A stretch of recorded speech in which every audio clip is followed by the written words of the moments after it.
You're going to introduce, or we are going to introduce? How?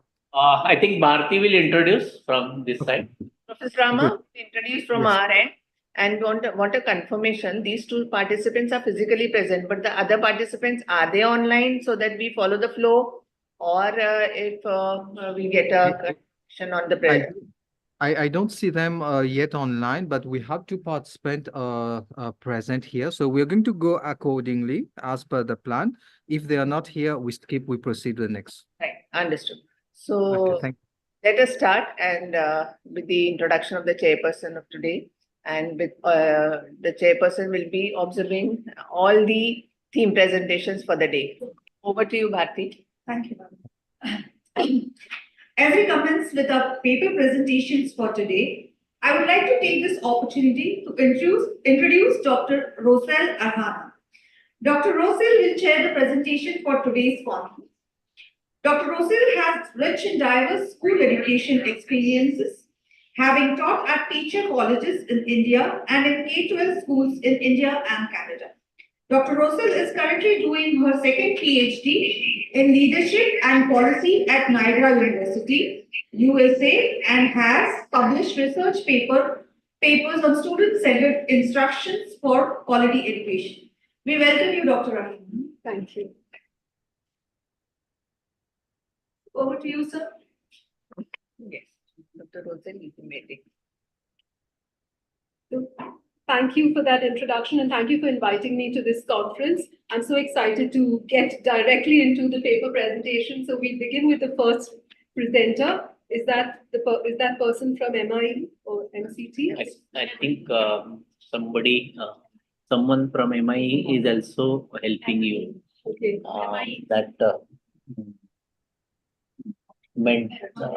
Moderator is from MIE. Hello, am I audible? Miss Vaishnavi, what's her name? No, she's a student. We have a Shobha. Dr. Shobha, would you please take the lead and moderate these presentations in presence of our chairperson, Dr. Rosel? Okay. This is speakers on.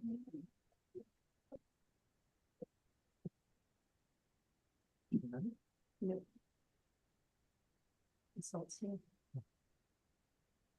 Hello, everyone. So we're going to invite the first speaker. It's Mr. Rajendra Kumar Debi to give a presentation. You've got a total of 15 minutes for your presentation.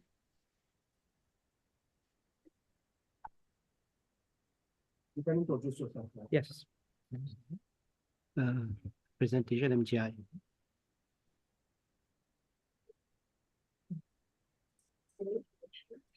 No problem. It is launched.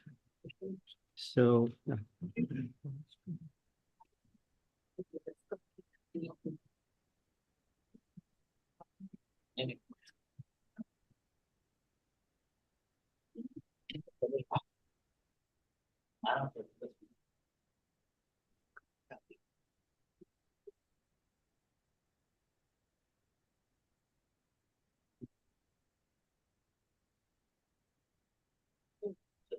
Okay. So chairperson from the Indian side, chairperson from the Mauritian side. Introduce myself. I'm Dr. Debi. I am senior lecturer, Indian philosophy, the Department of Philosophy, School of Indological Studies. I'm also the head for the time being, Mahatma Gandhi Institute, Mocha in Mauritius. Namaste. Good morning. So my presentation today is not much related to education as such, because I come essentially from a philosophical background. It's entitled Redefining Humanhood in the Era of Industry 5.0, a philosophical exploration through the lens of Vedanta.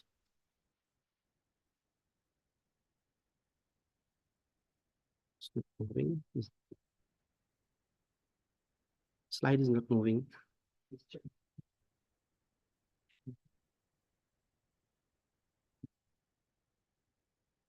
Okay, you have to do the mouse. Okay, so I'll begin by first of all congratulating MIE for coming up with such a powerful title because the timeliness of the conference is well defined, and at a time when you're all speaking of AI, robotics, and technological advances and changes of drastic nature. So we are all ushered into a new kind of revolution, a revolution which is changing the very shape of the earth and also the destiny of humanity. That is why it has also been called the Anthropocene age, where it's a geological epoch in which human activity has become the dominant influence on the climate and environment. Humanity has reached a stage where he is actually changing the very shape of the planet on which he lives. So therefore, Industry 5.0 comes at a very succinct moment, and it has a lot of social, economic, political, and therefore ecological dimensions. And I think that the educational dimension is of paramount importance. We have to look into it, into the educational aspect of this Industry 5.0. But education itself is a subsidiary, I should say, of philosophy. Every discipline, whether it is science, arts, has philosophy as its background. Philosophy is said to be the second order discipline. It is a second level of thinking. So the purpose of my presentation is to undertake, first of all, a historical survey of the different revolutions, because Industry 5.0 is a fifth revolution after the Industrial Revolution. And before that, there have been many revolutions. And the role that technology has played throughout these different revolutions, and to highlight the significance of education in this process, and thereof, to examine the philosophical implications, to analyze the relationship between philosophy, education, and technology in the context of Industry 5.0. And of course, since I come from an Indian philosophical discipline background, especially my specialization is in Advait Vedanta, so I'll try to propose a new lens of looking at Industry 5.0. So if you go, I'll browse very quickly through the different revolutions. We have gone through different revolutions from cognitive revolution. Now we are reaching the fifth revolution. So you will see that each revolution, so I have noticed a pattern in the different revolutions that have taken place. And revolutions have brought new knowledge. The cognitive revolution was the beginning of mankind's adventure in the domain of knowledge, and it has gone on increasing. And I think one of the factors that helped education mankind to progress has been setting up an educational system. You will see with time, different civilizations that came, they gave a lot of importance to education. And through knowledge and understanding, we developed technology. I think the cognitive revolution began when hunter-gatherers discovered that they can use tools to make things. So this making of tools became the start of technology. And today, technology is starting to play a different role.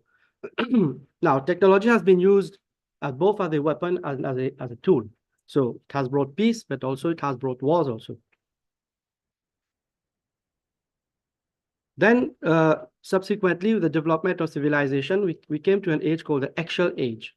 Especially, it's a period between the 8th and 3rd centuries BCE. And we see here, as I was mentioning earlier, how educational systems were set up.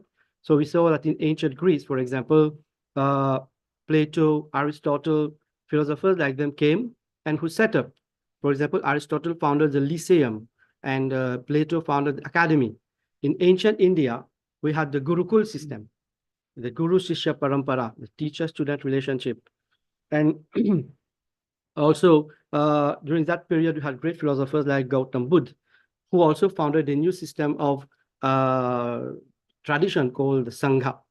Then we have in ancient China, Confucius, and in ancient Persia. So what we see, therefore, is a pattern of how education has been the driving factor, the catalyzing agent in the development, in the acquisition of knowledge, in the dissemination of knowledge, but at the same time in the development of new technology. So this is a cycle. Now, the fifth revolution, the industrial revolution, which we're talking, the fifth revolution we're talking about, started with the first industrial revolution. And it was based on the scientific revolution that happened somewhere in the 15th century, when scientists came and they challenged the traditional view of the world, of reality, and so on. So it led to the exponential advancement of technology, mass production, mechanization. Technology became a very important tool, and its potential to alter reality and define human identity became obvious. And some thinkers started reflecting upon what impact can technology have on humanity, on the fact of being human being. For example, Karl Marx, Friedrich Engels, Heidegger, Nietzsche.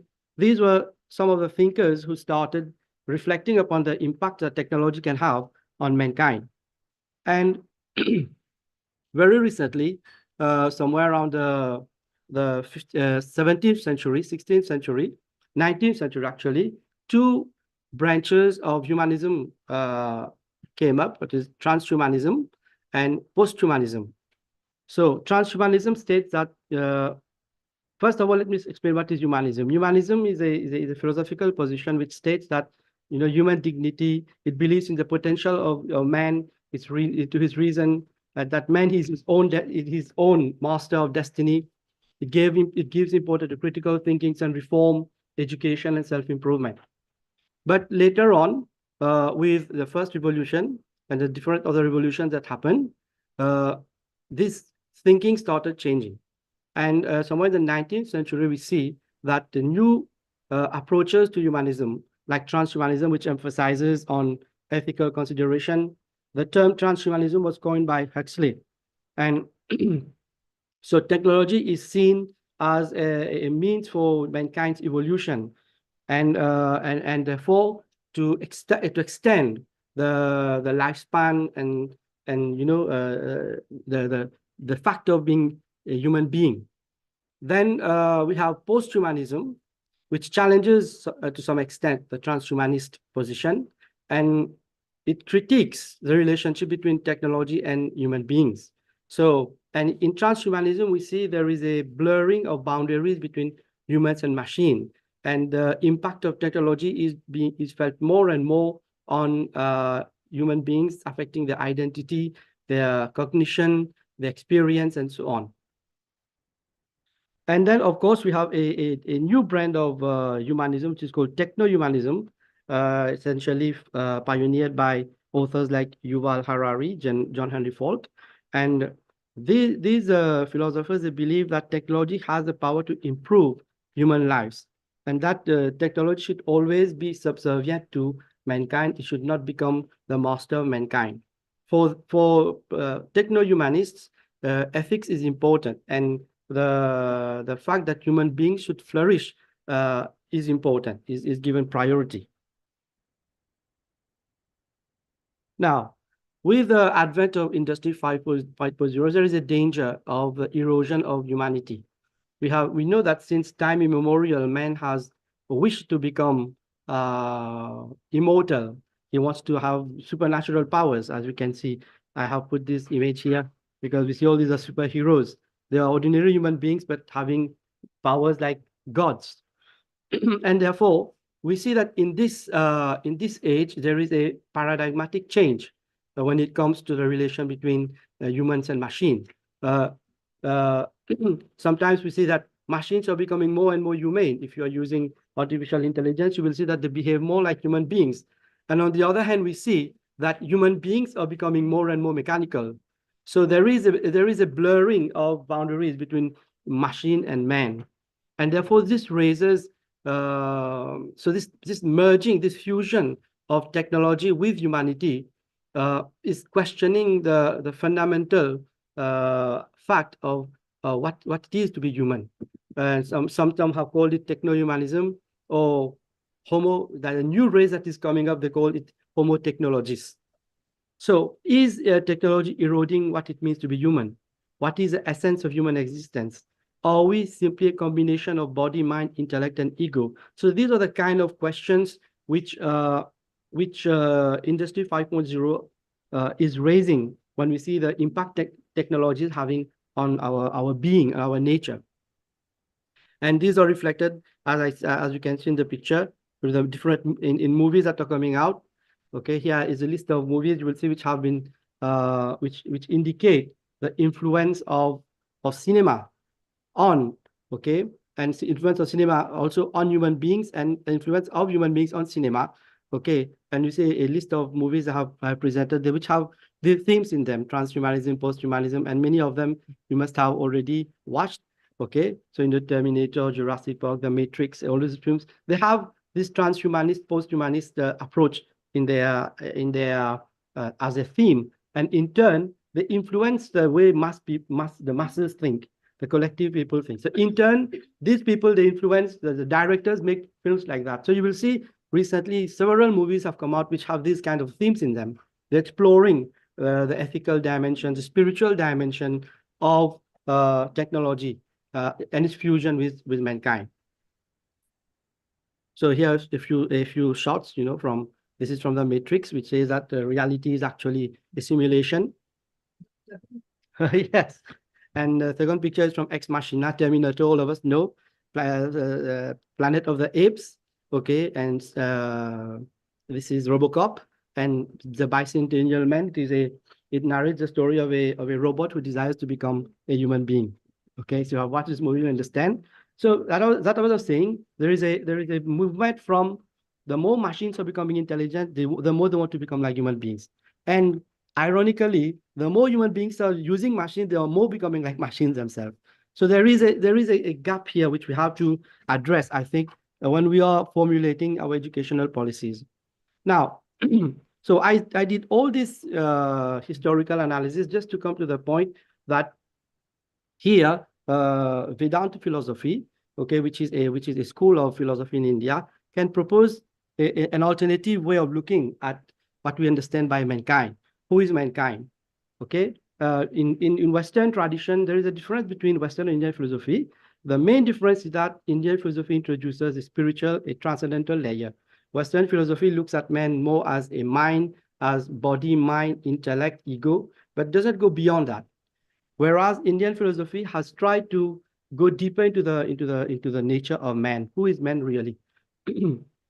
And also here we see that there are two approaches in Indian philosophy. First is called the orthodox, which we call Vedic tradition, which comes in the Upanishads. Maybe you have heard of the Upanishads. And the Upanishads speak of man having 5 layers, different layers, Panchakosha. And this theory of Panchakosha in the old Upanishads developed into a theory of Purusha in Sankhya, and with man being a composite of consciousness and matter being made up of 24 different elements. Then the pinnacle of Indian philosophy is Vedanta philosophy, Advaita Vedanta to be more precise, which states that the real nature of man is Atma, is Atman, self. And therefore, the physical dimension of man is actually an illusion. Just like in the Matrix, we saw this reality is an illusion. So our identity of ourself also is an illusion, which is a product of what we call Maya Vidya. Our real nature, Vedanta says, it is Sat and Chit. In parallel with the Vedic tradition, we have also the Buddhist tradition, which followed more or less the same pattern in identifying the nature of man. And Gautam Buddha, he came to the conclusion that actually man is nothingness inside. He calls it shunyata, emptiness. So whether the Upanishads call Atma or Buddha calls, okay. So I'll rush a little bit. So, so therefore, Advaita Vedanta says that actually reality has got 2 levels. One is called the highest, paramarthik. The other one is called vyavaharic, the empirical. At this moment, we are in the empirical level of reality. And this is a result of Maya and Avidya. And we have to rise to the paramarthik level, which is the level of Atma. And actually, Advaita says that absolute reality is one with us. We call it Brahman. So Brahman and Atman, they are one. For example, you must have heard of statements like Tattvamasi in the Upanishad. I am that, or Aham Brahmasmi. I am Brahma. So this indicates that there is a oneness between self and God. And the result why we fail to see this oneness is because of our ignorance, called Maya Vidya. So transhumanism, posthumanism, technohumanism, from Advaita point of view, would fit into the empirical level, the Vyavaharic level. It is illusory, whereas our real nature is self, it is Atman. So therefore, technology, so why Advaita? You will be asking, why Advaita? Why not other school? Because Advaita, first of all, it represents the finest thinking. I've showed the picture of Adi Shankaracharya. He's one of the greatest teachers to have been born in a tradition. And Advaita Vedanta is very rationalistic. It is so rationalistic that many modern sciences are finding parallels with them. Many scientists in the field of quantum physics, for example, they have turned to Indian philosophy, to Buddhism, and even Advaita Vedanta to find some answers, especially when they analyze matter in its deepest core. I think Professor Rama may be asking some questions. So when you go at the deepest level of reality, you see everything is made up of atoms. Atoms are made up of particles. Particles are made up. So when you go until you come to realize that actually there's some kind of consciousness behind all this. And a similar kind of idea emerges from Advaita Vedanta. So it is very rationalistic. At the same time, Advaita Vedanta proposes an ethical framework for us to follow, because ultimately, well, if we are the self, we are the Atman, and we have to realize at the Vyavaharic level how we have to behave. So my conclusion would be that technology is a tool to help us achieve our true potential. It is not to enslave us into fabricated reality. Now we are seeing that more and more we are going toward AR and VR. So reality is more or less being imposed upon us. Education, our educational system, therefore, should teach men to master technology, not to become a slave of it. And philosophy, it forms part as the foundation. Okay, it should inform the educational process, because philosophy provides the ontological and the axiological foundations. What should be taken as reality from the ontological point of view, and what should be the ethical framework from the axiological perspective. So it is philosophy that provides us this basis. And as I can see there, it is written, technology without philosophy is blind. If we have technology, I think earlier Madam was speaking about that. So if technology is not controlled, it can create havoc. Okay, it can lead to a lot of destruction, and all the apocalyptic movies you have seen give us a picture. And technology without a moral compass is precarious. Okay, because in the hands of dangerous people, it can become a weapon. But in the hands of well-informed, well-educated, well-grounded, ethically aware individuals, it can become a tool for mankind's welfare. And since philosophy is an important discipline that needs to be integrated in our teaching, in our educational system, then I'm proposing that maybe Indian philosophical perspectives could also be included, because they have offered different aspects, different dimensions of looking at technology and Industry 5.0. So with these words, I thank you again. Thank you for giving me your time and your attention. Thank you. I'm ready for any question if there are. Thank you. Thank you so much, Dr. Devi. We'll be taking the questions afterwards. It's a very interesting talk. I personally, if I had read more about the Vedanta Upanishads before, perhaps I'd have done better, but it's never too late. I really believe in that. It's to tap on the creative, the pure intellect. And if you know how to tap on that, you can do just anything. Thank you so much. Now we'll invite the second speaker, Professor Maya, who will be giving a talk on ethnobiology, bridging environment and cultural perspectives of sustainability. So you've got 15 minutes.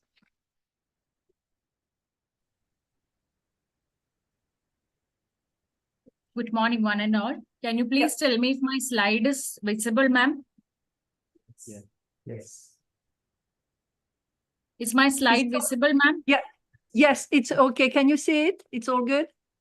Yes, yes. On your side, can you view it? Okay, thank you. You may stop. Thank you. Good morning, one and all. Good morning, one and all. Myself, Sapna S, research scholar, Matthew Training College, Trivandrum. This is a combined paper of myself with my guide, Dr. Maya S, Professor Matthew Training College, Trivandrum. My topic is ethnobiology, bridging environmental and cultural perspectives of sustainability. We know that environmental degradation, climate change, poverty, health hazards, etc. are some of the major threats of our planet today. Coming to sustainability is a critical imperative to address all these issues faced by humanity. And we can see the three pillars of sustainability being environment, social sustainability, and economic sustainability. Moving on to ethnobiology, which is an interdisciplinary field which examines the intricate relationship between human societies and their natural environments. It explores the interconnectedness of how humans have lived in harmony with nature, the adaptations, the experiences, etc. And if we see, ethnobiology encompasses a wide variety of areas such as cultural anthropology, ethnozoology, ethnoecology, ethnobotany, sustainable development, etc. It explores the rich avenues of traditional ecological knowledge passed down through generations, providing valuable insights into sustainable living. Now, coming to traditional ecological knowledge, which is a major component of ethnobiology. So traditional ecological knowledge is a massive or a cumulative body of knowledge, beliefs, the skills, experiences that indigenous communities have accumulated during their interactions with the environment and passed down through generations. Now, coming to the features and or significance of traditional ecological knowledge is it provides a holistic worldview and which is accumulated through empirical observations, the interactions, the experiences, and through adaptive practices. Now, moving on to how ethnobiology links the culture with the environment. Now, as discussed earlier, the first thing is the traditional ecological knowledge, the vast body of knowledge, and the next is the sacred landscapes. For instance, the sacred groves, which are ecological hotspots, have several significant features in environmental conservation, and they are a rich part of the cultural tradition. For example, in the sacred groves, we have several types of flora, fauna, and these are considered areas of sanctity. This help in the management or the maintenance of the local microclimate by carbon sequestration process. Then they have their own watershed management system, the soil conservation, the fertility of soil, maintenance of the keystone species, etc. Now, coming on to cultural taboos and totems, for example, we have many religious practices or the beliefs which help in the environmental consideration. For example, we have the sacred trees, we have the plants, we have different art forms. For instance, we have the important or popular art form called the Theyyam or the Tiruvadira, which is the art forms of Kerala, which depicts not only the cultural sanctity, but also how nature is becoming a part of the culture. So these all give a value of nature conservation. Now, we also have many called as the nakshatra one, or we have many trees and animals which are associated with various nakshatra or the birth stars or the zodiac. So these all give the values, these convey the values of importance of the conservation of culture as well as environment. The spiritual and the agricultural practices, the different methods of traditional agricultural practices, spiritual and symbolic importance of flora and fauna. Then again, another important point is the traditional food systems, which give the message of how sustainable diet has been a part of our culture, and it also is an important aspect in ensuring sustainability. And the another point is the sustainable land use or the resource management. And moving on to cultural sustainability, as we know, the United Nations Sustainable Development Goals and the 11th goal, especially the target 11.4 highlights the need to preserve our natural and cultural heritage. And so we have the participatory research processes which ensure this cultural sustainability, and this help by empowering indigenous communities, encouraging eco-cultural tourism, and the transmission of the knowledge to intergenerational knowledge transfer. So we can see how ethnobiology is important in environmental as well as cultural sustainability.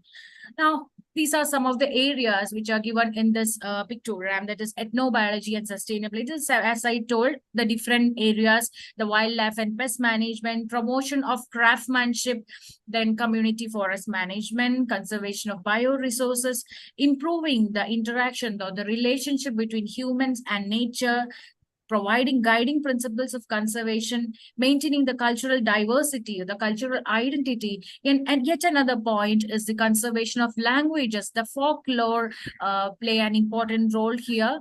then identifying the pattern of land use, etc. And again, the disaster management, risk assessment, giving resilience, climate resilient agriculture, etc. all fall under these categories.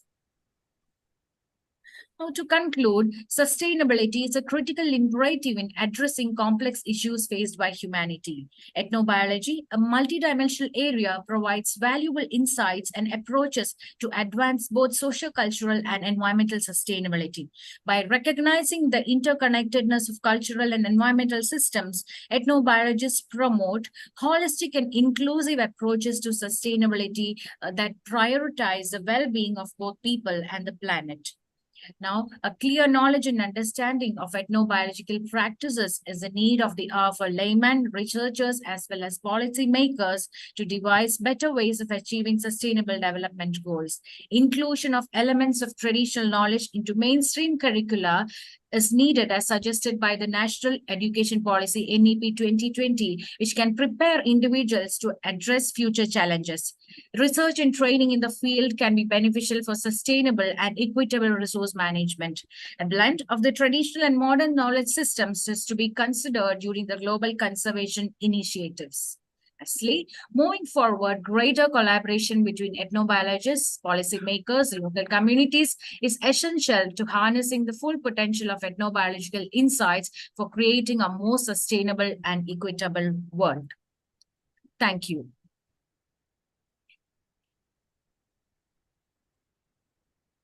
Thank you so much, Professor Maya, for this enlightening talk. Have to agree with you that today all our problems of the calamities we're facing is due to anthropogenic mismanagement intervention. And I also believe that ethnobiology should be inculcated in our youngsters, as it will help them sort of blend with nature, respect nature. And if this had been done, we'd not be facing today's problems. Thank you so much for this talk. We'll be taking the questions afterwards. We'll now move to our third speaker. Ma'am, I need just one clarification. I am actually Dr. Maya's research scholar, Sapna. And this is actually a combined paper of myself and Dr. Maya S. Thank you. Thank you so much for this clarification. Sorry. Yeah, thank you so much. So we'll invite our third speaker, Dr. Frances Baidia. Will be the presentation is on enabling holistic and inclusive environment 5.0, advancing diversity, equity, and belonging. The PowerPoint. The speaker is from India, or so you're presenting on your side, yes?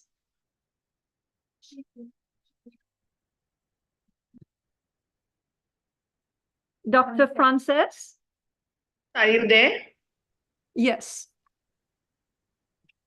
You'll be starting your presentation? I think she is online. She had a meeting with management. Dr. Sapna, you're muted. Not Sapna, sorry, Dr. Frances. I can't see Dr. Frances on the screen. Can you go for the next one? Yes, please. Let's proceed to the next one. Okay.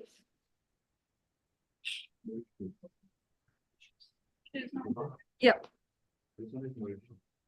Who's the speaker? Dr. Rama? Professor? No, it's the.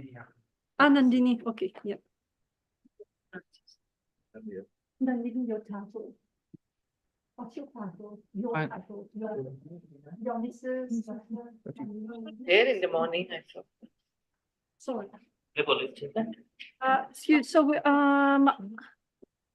So later on, we'll take the talk from Dr. Frances. Now we'll move to Mrs. Nandini Oklu's presentation. Her presentation is on empowering the workforce, integrating ethics and social responsibility into Industry 5.0, learning and work practices. Nandini? Nandini, you've got a max of 15 minutes. 15? Yeah, maximum. I thought I finished much before. Share the PowerPoint. Yes.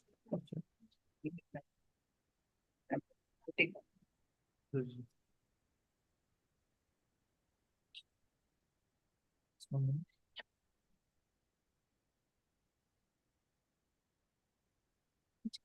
Hindi ko manigit di siya ang slide line ko. Yes. Put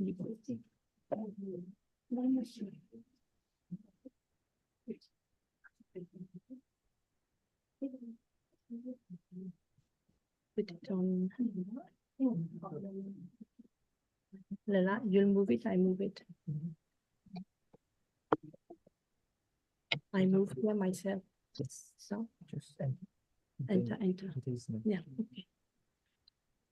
good नहीं ना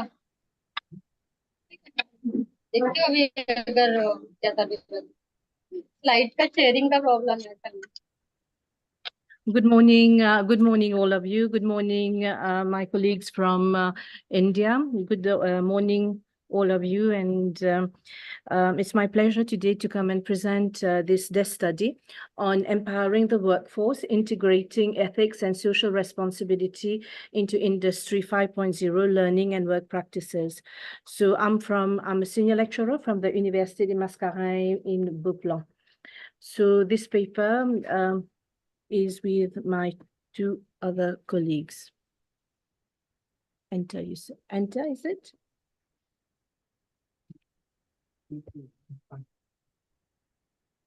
Right, thank you. Okay, Industry 5.0. So humans have been learning and adapting to new environments since the dawn of civilization. Education is a human right, a fundamental necessity, and a cornerstone for the progress of any country.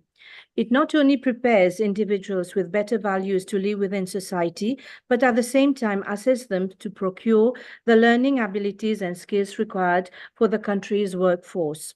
Thus, with the arrival of Industry 5.0, educational technologies play a vital role in providing students access to a wide range of learning resources, making it easier for educators to personalize the learning experience and providing students with access to advanced learning tools.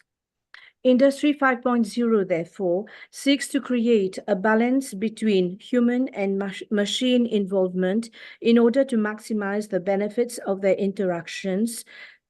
Industry 5.0 is a movement focused on revolutionizing the global industry landscape with the goal of prioritizing human well-being and sustainability. It seeks to use innovative solutions to not only create employment and economic growth, but also to promote the overall prosperity and sustainability of humanity as a whole. However, it is not devoid of challenges. So one of the first challenges is preparing for the unknown. So a significant challenge lies in the preparation of students for jobs that do not exist yet. So Industry 5.0 technologies are evolving rapidly, making it difficult to predict the specific knowledge and skills needed in the future. Adapting to rapid change. The rapid pace of technological advancement makes it challenging for educators to keep up with the latest trends and ensure students are equipped with the necessary skills to thrive in a dynamic job market. Investing in technology and training. So this demands a huge investment. So as concerns the preparation of students, teachers, and the creation of appropriate courses on cutting-edge technologies, also modification of teaching and learning techniques. Bridging the digital divide, the unequal access to technology and resources can create a gap between students who can benefit from Industry 5.0 opportunities and those who are left behind, particularly in developing nations.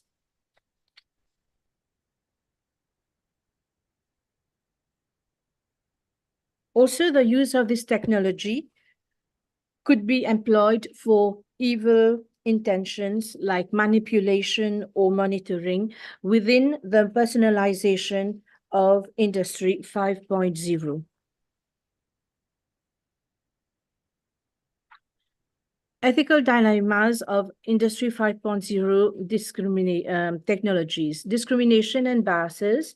As intelligent technologies become more complex, there's a risk of them being used to discriminate against specific groups or perpetuate existing power imbalances. Data privacy and security.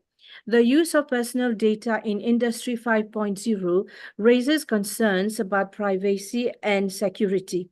Users need assurance that their data is handled responsibly and stored securely.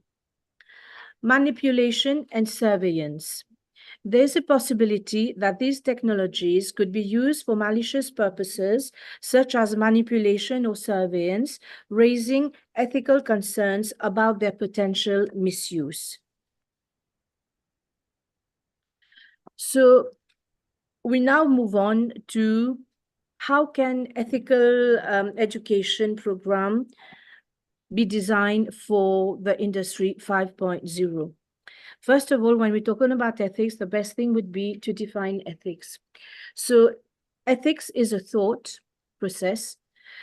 It is a dynamic process of moral reasoning, influenced by cultural, legal, and societal factors. It involves making decisions based on a sense of right and wrong, recognizing that there is no single right answer. Okay.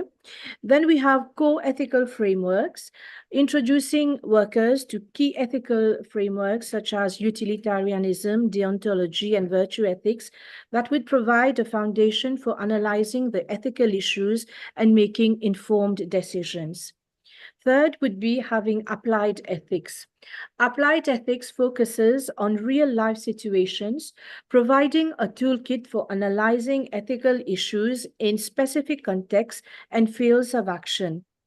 Then case studies and scenario-based learning, using real-world and hypothetical scenarios from Industry 5.0.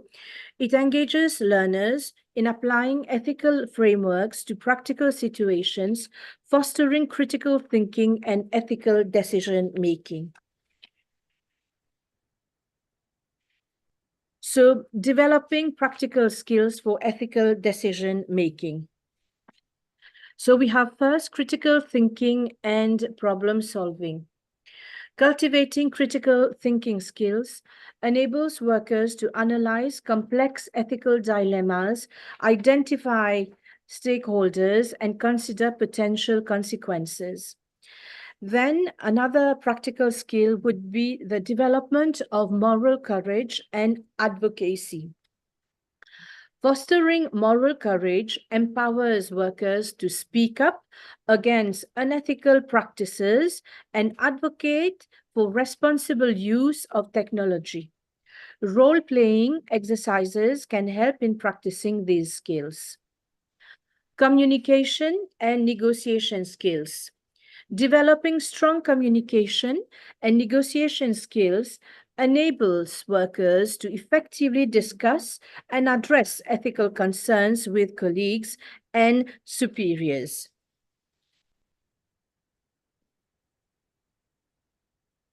Fostering, how do we foster? We try to foster a culture of ethics within organizations. The first thing is the leadership commitment.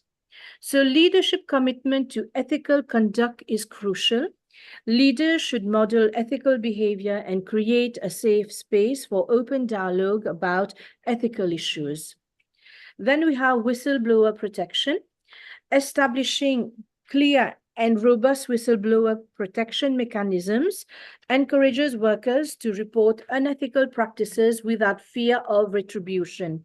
I would like to add something here on concerning whistleblower protection.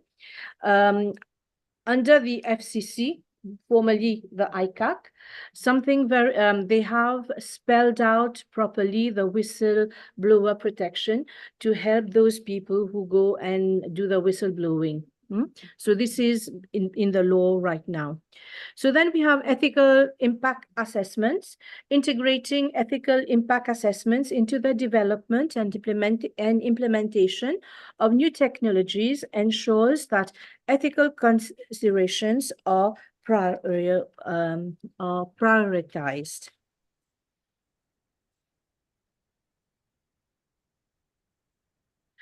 So tailoring programs to specific roles and industries.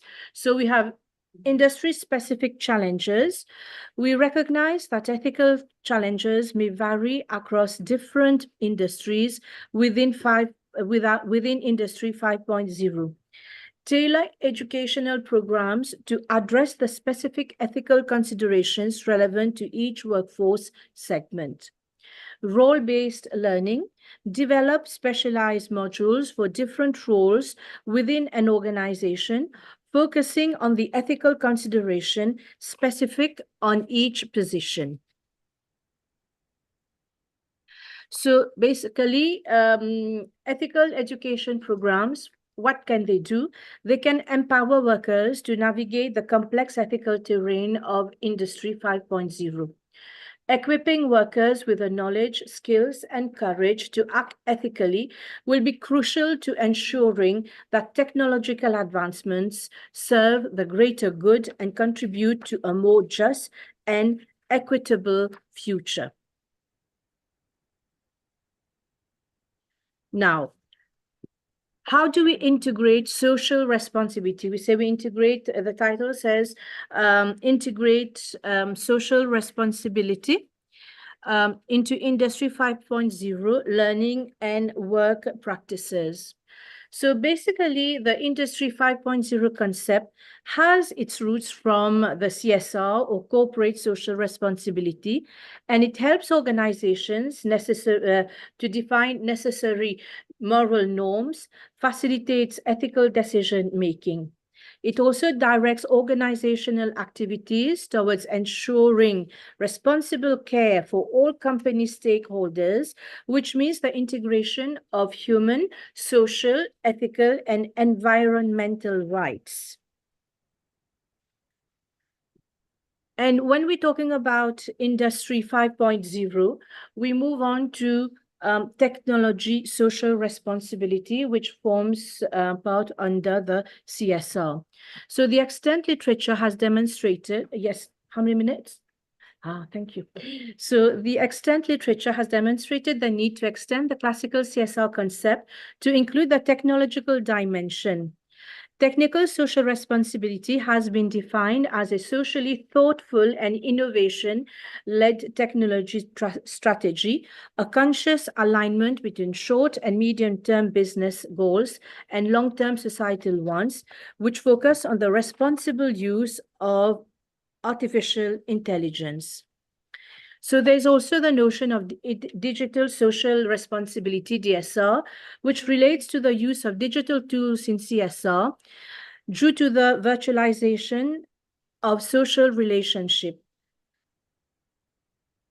It associates DSR with offering digital products and services, which requires placing special attention on responsible collection of data. So DSR refers to practices that help companies use data and digital technologies in a socially, economically, and environmentally responsible way. So I'll come to my last slide. As conclusion, I'd say Industry 5.0 holds immense potential for progress and societal benefit. However, this potential can only be fully realized through a commitment to social responsibility.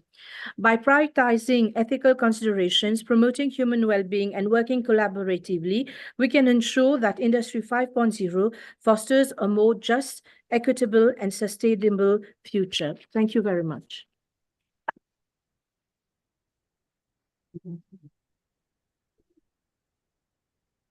Thank you, Nandini, for this interesting talk. We all agree that Industry 5.0 is offers us a powerful tool. But of course, then we should have good ethics and a solid framework to manage all of this. Now, our fourth speaker is Dr. Frances Vaidya. I hope I've pronounced the name correctly. So Dr. Frances will be giving a talk on enabling holistic and inclusive environments 5.0, advancing diversity, equity, and belonging. Dr. Frances, you've got 15 minutes. Dr. Frances.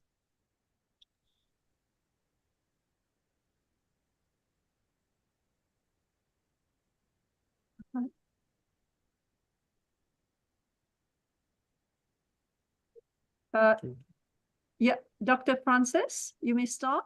Thank you. 15 minutes.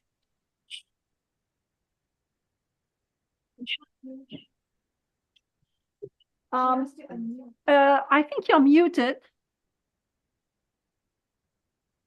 Dr. Frances, can you switch on your mic? We can't hear you. It's switched on. There's a sound problem on your side.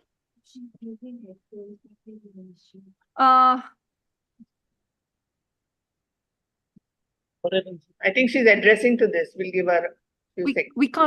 We can't hear anything on this side. Okay, I've got it. Yeah, okay. Yeah, no worries.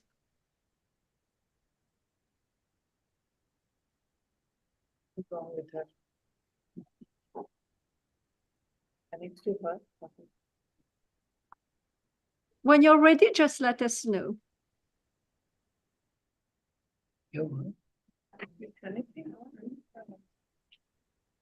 Arendra, can you hear her? Because we couldn't hear her when she was making the presentation.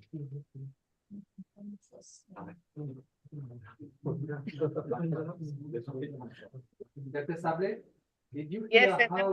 I'm connecting with her. She's ready, but let's see. We couldn't hear her when she was making the presentation. She has not started.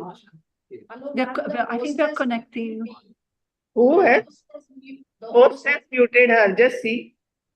No, we are here. It is host is muted. Can you hear me now? Yes. Yes, we can hear you. All good. Yeah. However, we don't have your presentation screen just now. Hold on, man. I'm sharing.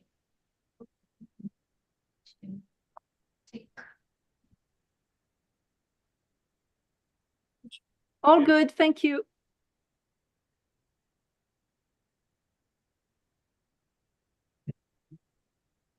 Good afternoon, everyone. I am Dr. Frances Vaidya, principal of our.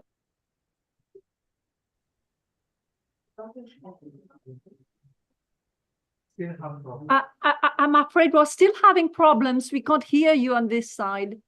Yeah, it's fractured. We can't hear anything. Activity करायचंय काढले ना account म्हणून free आहे काय नाही एक pre primary टीचरला घेऊन येते कुठलं तरी घेऊन Technical problem was industry 5.0. No, even I can't hear. First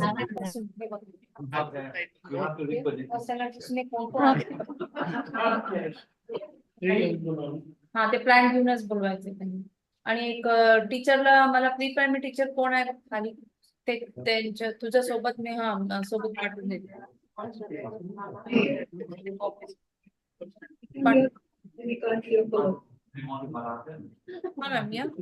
No, we are speaking Hindi just now. Yeah, Hindi.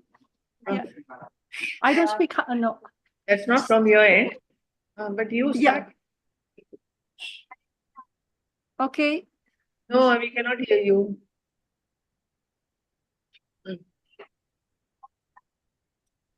Are you ready?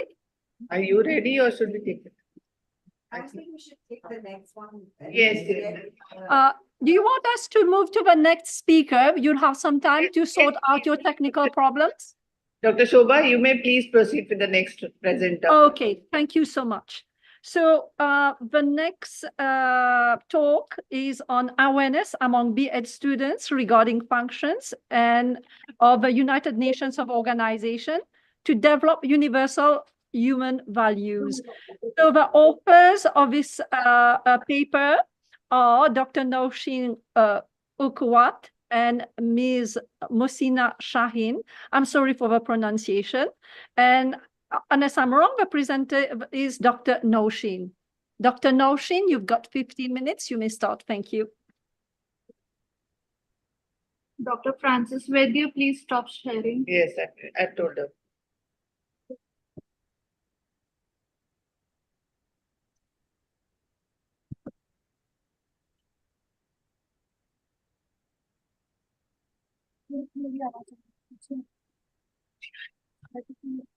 Yes, you may start. Yeah.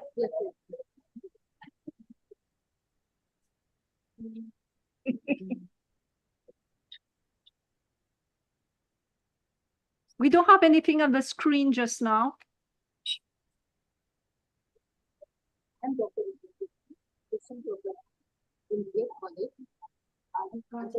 Dr. Noushin, we can't hear you. Perhaps if you speak closer to the mic, and we don't have any presentations just now.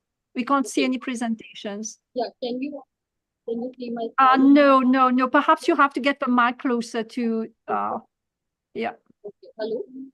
Can you, am I Still, audible? Am I audible? Yes. Can you hear me? Yes. perhaps it should be louder. Well, Yeah. I'm Can you reading hear on this me? side. Yeah, very good Yeah, afternoon now to it's all. much better. Okay. Yeah, now it's Yeah. much Am I better. audible? Yeah. Yeah, perfect, Yes. perfect. Very good afternoon to all of you. I am Dr. Rukwat Noshi. I'm assistant professor in B.Ed College. I am as a research scholar. I am presenting the research topic with my co-author, Murtina Shine.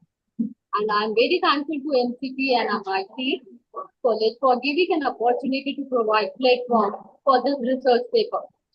Today, my topic of research is awareness among B.Ed students regarding functions of UNO, United Nations Organization, to develop universal human values.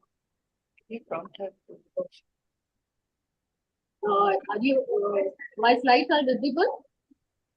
Yes. It's all good. Thank you. It is visible. Okay, this is my topic. Okay, next slide. This is introduction part. Since from the childhood we are expecting as a parent, if we have developed or we are giving moral values to our child. Why it is important? Why we are expecting a child should be respect our elders. So, our introduction is human being is a social animal. They line in the society with people belong to different castes, creed, race, and religion. The fundamental goodness which includes we are inculcate these values: honesty, truth, loyalty, love, and peace. These values which are considered basic inherent values among the children, among the pupils. Importance of values include what is the importance of human values? Human values help to determine and control the behavior of individual in the society. As you all know that human being is a social animal, and how can we stay in the society? How can we interact with the people? They help in decision making. They help us to create the future we want to experience. If we will live with harmony, peacefully, then we can create good future for our children. These are the factors: freedom, creativity, love, and wisdom. These are the basic human values we should inculcate in ourselves. What is the need of universal human values? Why I have chosen this topic? There are so many topics are there, but according to me, I put the human values, I'm giving more priority to human values. Thus, we all want to line in a world that embodies justice, integrity, and accountability. To do this, we must always be aware of human rights as well as ways to work together. How can we work together peacefully? The term universal human value is defined as essential moral values that apply to all humans. Different cultures, we have different sets of human values. These are the things such as equality, freedom, and justice. This is the right of each and every citizen of the country and all over the world the people who are living in the world. Then I will relate my universal human values with United Nations of organization, because United Nations of organization played a very important role to maintain the peaceful environment in the world. The United Nations is a diplomatic and political international organization whose stated purpose are to maintain international peace and security, develop friendly relations among nations, achieve international cooperation, and serve as a center for harmonizing the actions of nations. As you all know that UNO, it was formed on 24th of October 1945 after the World War II. At present, there are 193 countries are the members of this organization to maintain peace, security, and justice for each and every human being which are living in the world. Then what are the functions of UNO? The functions of UNO, the work of the United Nations cover 5 main areas. The first one is international peace and security. The second one, protect human rights, deliver humanitarian aid, support sustainable development, and thus climate action. The second last one is support sustainable development, because in the next slide we will discuss about what are the anti-elements which are destroying the peace and security in the world. Then it is very difficult to achieve the sustainable development goals if there will be no peace in the world. So my topic is that I make aware the BA trainees about the functions of UNO to maintain peace, harmony, and security in the world. Then some pictures are there. After World War II in 1945, nations were immune in the world and wanted peace. Because of after Second World War, the UN was formed. The major countries in the world, they from this organization to maintain peace and security for each and every person who are living in this world. You can see the disaster after the World War II. There were so many images there, but it is not possible to display here. So, see the adverse effect of after World War II. So many countries were completely destroyed, and we should think about the human value. The next slide. Then after World War II, there were so many wars were there in different countries. So in a very small span, I cannot discuss with all the wars. But the present war, I want to show here, recent war between Russia and Ukraine. It is also one of the examples which are destroying the peace and security. It is the destruction of nature. So many people were killed. In Ukraine war, we have found the data from the Google. Till 22nd February 2024, there were 30,415 civilians were killed and wounded, including 10,582 civilians and 5,870 children. The total of 9,241 people have been killed by explosive weapons. And there were very destructive adverse effect on the environment. The next slide, please. See, again, the recent war, everybody knows about the war between Israel and Palestine. It's the atrocious behavior. We can say atrocious behavior is inhuman behavior. As you all know, in this war, at least 37,232 people were killed and 87,037 people were wounded, and war on Gaza and presently in Rafah. Even 15,694 children have been killed and 17,000 are without parents after 250 days of Israel and Palestine war. This is the war. We want peace, we want justice, we want security between all both the countries. They should live peacefully, and UN should take some strict action. There should be a ceasefire, and there should be a solution between this war. Because if this war will be continued, we can't achieve our sustainable development goals. that, as you all know, there are 17 sustainable goals. We should think about the environment. We should think about the gender discrimination. We are providing education to all. How can we achieve? How can we achieve in this type of environment? So we are requesting, and it's a small message for our side to convey to the whole world that there should be an action of UNO to cease fire. And uh, and all these things we are discussing with our students. We aware about our dear children because as a teacher, as a assistant teacher, as a teacher educator, I will give some information. We will discuss about the current issues which are going on in the world. Now, what are the objectives of my research paper? The first one is to develop awareness among BA trainees about functions of UN, United Nations Organization. And the second objective is to develop human values like honesty, kindness, justice among BA trainees behavior. Because my research paper is a very research paper, that is the methodology and research and sample.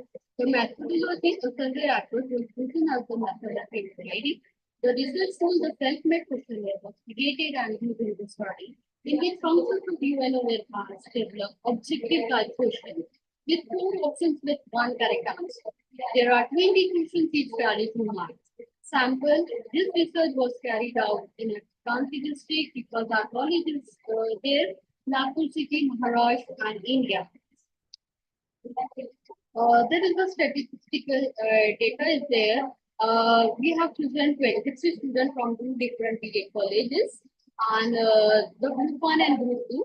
In the group first, there are BA boy students because boy students are not doing BA actually, so we are getting very less strength in boys. So samples are very less. There are 20 boys and there are 40 girl students in BA college.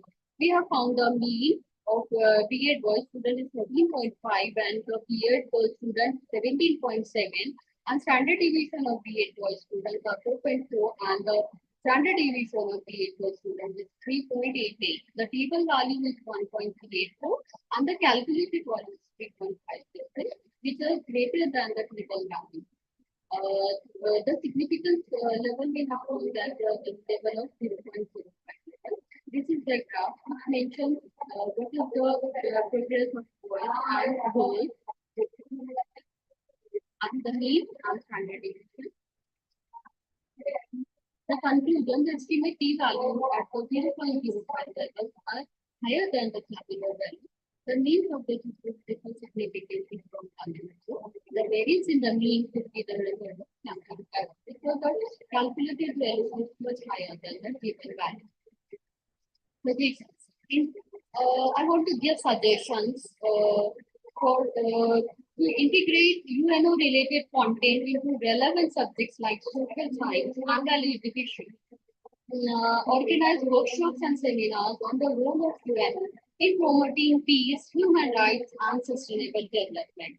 Encourage students to participate in Model United Nations simulation to help understand the functions of UNO. Model United Nations means that it is the extracurricular activity in which students play role play method. It's just like a dramatization in which the students will play different characters. Maybe just like who are the president of UNO, how many countries are there in UNO, and then use multimedia resources to showcase the work of UNO in addressing global challenges and promoting international cooperation. So here I have completed my research paper. Thank you for all the audience. Thank you, participants. I'm very thankful to all. Thank you.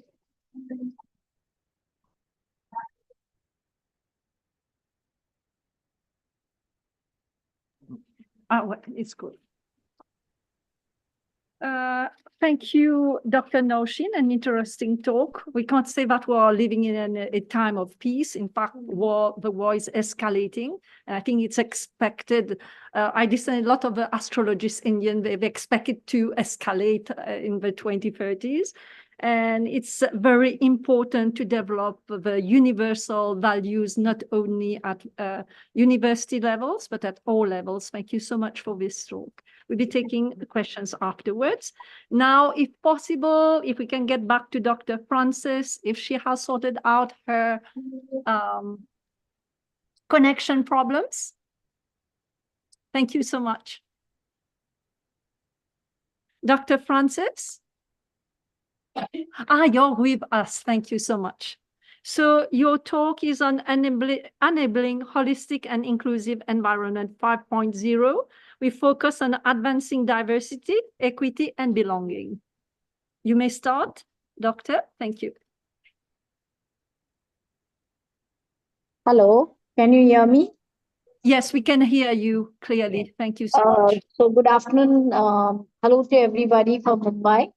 I am Dr. Francis Vaidya, Principal of Rahul College of Education. And today I'm going to talk on enabling holistic and inclusive environment 5.0, advancing diversity and equity and belongingness. I begin my presentation with just a phrase. We say include the exits. Excluded is what the whole paper is about. And the industry 5.0 is here to stay. And therefore, there is a need for holistic and inclusive environment. Secondly, with the increase of science and technology, globalization, we need to revamp our traditional approach of teaching. And we also need to include the excluded and see that our group, our schools are diverse in nature, have equity, belongingness, and therefore we require a holistic approach. We need innovations and advancement, and we need to have continuous improvement. The purpose of my study is that we need to promote social justice. Every organization has to be a learning organization. So there has to be regular updates in the performance of it through academic audits, gender audits. We need to build a culture of inclusion within our students. We have made attempt in India. The revamping has taken place with NEP 2020, but it's a long way to go. And we also need to see the challenges which our classrooms are facing. Therefore, we have to also address systematic inequities, improve our educational outcomes, foster innovativeness and creativity, build stronger community, and promote well-being. So the objectives of my study is to explore the various diverse dimensions of diversities, to identify and address systemic barriers and inequalities, to create environment where every individual feels a sense of belongingness, acceptance, and inclusion, to develop and implement inclusive policies, practices, and initiatives that promote diversities and equity, to assess the impact of diversity, equity, and inclusion in initiative, to collaborate with stakeholders from diverse backgrounds, to raise awareness about the importance of diversity, equity, and belongingness in the classroom and outside the classroom, and to empower individuals to be champions for diversity, equity, and belongingness. So the areas of the studies which I took was diversity, inclusion, equity, and belongingness. I took the teachers training our students, 70 samples. The sampling techniques, it was the purpose of samplings from Rahul College of Education. The methodology which I used was the descriptive method of the survey type. I prepared, as a researcher, I prepared the tool based on it. There were 25 statements. And I divided them into various parameters, in which the first parameter was diversity. I analyzed the data into percentage wise. And if you see that diversity in workplace enhances creativity and innovation, 5% of the people disagree and 60% agree. If you look at a couple of them, the diversity fosters a culture of respect and understanding at workplace. Again, we see that's 60% strongly agree, 30% agree, and 2% disagree, strongly disagree. So that means that people are accepting the diverse nature of people at workplace, at the industry, in the classroom. And classroom have to be really need to be more diverse, cultural diversity, um, economic diversity. We have to have all types of the diversity. And then what I did was, on the basis of diversity, I removed the mean scores of this, where we see that 48.7 was the mean score, which strongly agree, and 36.25. If I have to summarize this, that means diversity is being accepted. The industry environment, which includes inclusive environment, is more than 70%, which is a good sign. We go on to the next area, um, which is inclusion. Here also, I made some statements based on that. And if you look at the percentage, the percent of the students, you will see that many of them, 60, 70%, feel a strong feeling of inclusion is required, which will help in holistic development of students, greater job satisfaction, civic engagement. So the mean score of if of the strongly agree is 50%, which is good, and also 27%. So total it will be around 70, which is very nice. So that is good for showing the process of inclusivity and inclusion. We go to the next step is equity. Now, if you look at here, strongly disagree, here we have to work upon, because maybe we are talking about equity, but we are not providing equity in our classroom. If the child, as per the needs of the learner, there are maybe probably because of infrastructure, or because there is no way which we can provide a child in equity. It has to be provided according to the need base of the child. If the child is unable to see a football match, extra dice must be put. If he's shorter and unable to see the fence, through the fence, so like this, providing equity. So if you look at it here, we need to work on, because there's hardly only 50% who strongly agree about the equity initiatives which is taking place. The belongingness, sense of belongingness here also, this is a good thing which is showing that the student teachers are opinioned, or that being together, being inclusive, being feeling of belongingness is helping out. It provides, improves their well-being, greater satisfaction, and builds in greater creativity and collaboration. So I would like to conclude that diversity, inclusion, equity, belongingness is the need of the hour. We need to be more diverse in our dealing with the children. In the while admission time, we need to take diverse. So it builds in, unity in diversity. Inclusion is also started, but we need to have a greater process. Equity and belongingness also to be needed to be included. Hence, teachers have to be prepared for holistic and inclusive environment 5.0.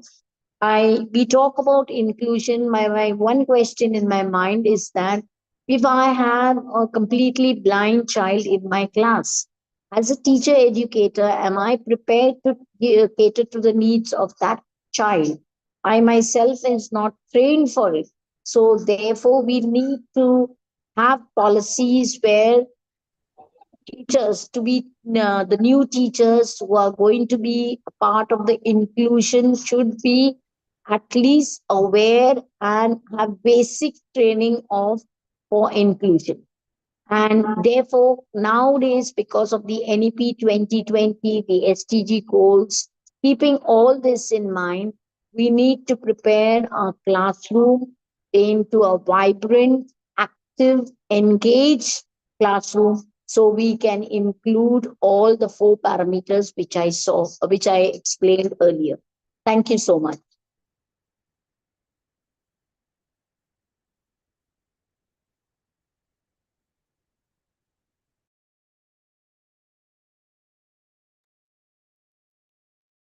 Thank you, Dr. Francis.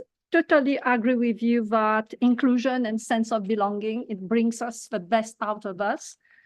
Diversity is challenging. It has its pros and cons like everything. So we have to take the positive side.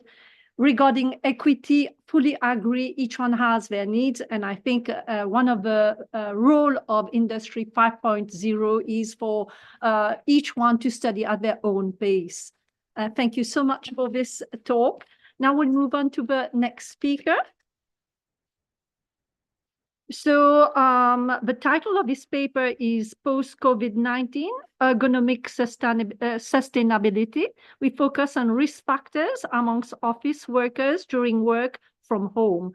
So the authors of this paper are Dr. Priya, Dr. Ramasamy. I'm sorry, I don't have all the titles there. So if I get your titles wrong, excuse me. Then you have Mrs. Toshima and Mr. Ritesh. So the presenter is Dr. Priya. Dr. Priya. It's a local presenter. Sorry. So Dr. Priya, so sorry, is a senior lecturer from the University of Technology of Mauritius. She's from the Department of Sustainable Development Tourism. Dr. Priya, I invite you to give your talk. I'm so sorry about this. Already the next one is also. Yeah, so sorry. I was already met Indian.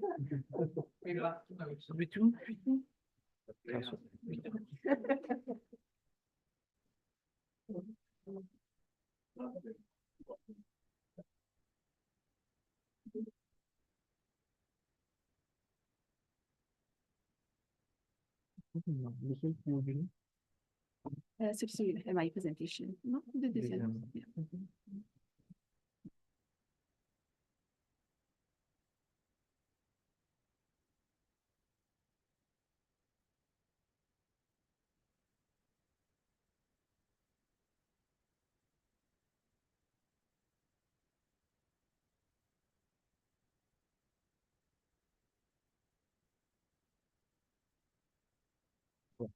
Ok, je peux commencer. Ok. Okay. So you've got 15 minutes? Yes. Merci. Just when you're presenting, make sure that they can hear you. Okay. Yes. Okay. So good morning, everybody. So thank you for having me here. And as mentioned, the title of my presentation is Post-COVID-19 Ergonomic Sustainability and Risk Factors Among Office Workers During Work from Home. So basically, as we have all experienced, the COVID-19 has brought many changes to the way that we work, to the way that we see ourselves in our work environment.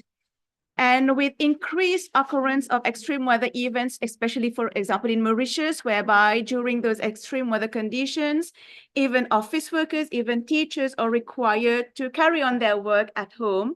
So the concept of work from home has become a new normal. And theoretically, it has been found to present numerous advantages, so both at individual, corporate, and national level. For example, at individual level, it has been found that it helps to bring a better life-work balance, more family togetherness, thus increasing that concept of mental well-being of workers. Mental well-being of workers will increase their productivity, whereby at the corporate level also will take advantage of that.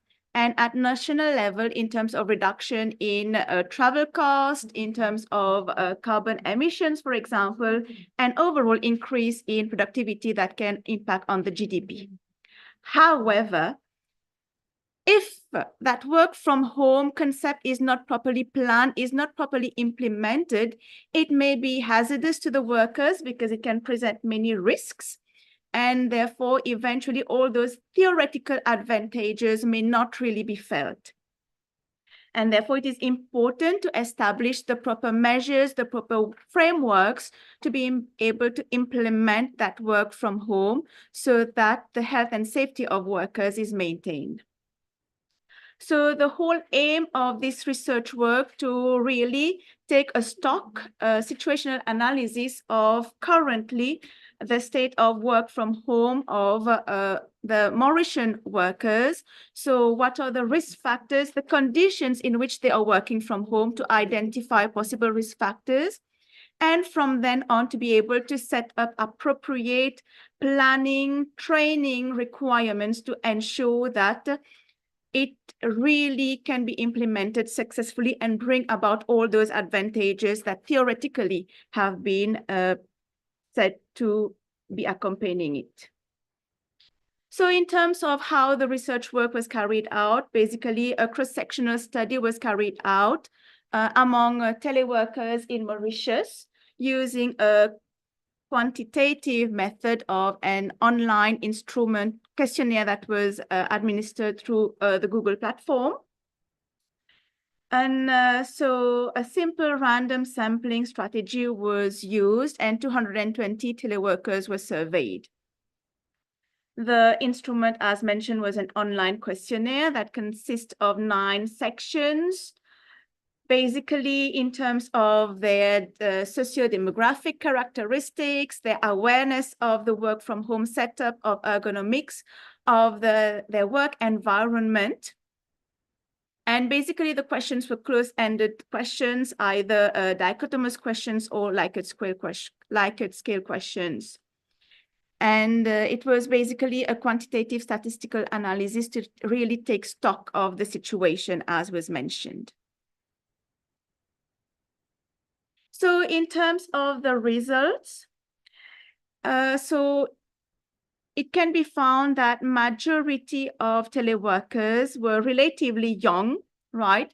So less than 40 years old.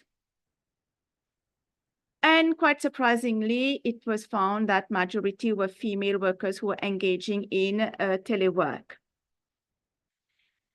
And although not all of them had been working from home during COVID, what is interesting to see is that after the COVID-19, all of those workers surveyed has started to work from home, not fully, none of them were fully from home, but in hybrid mode.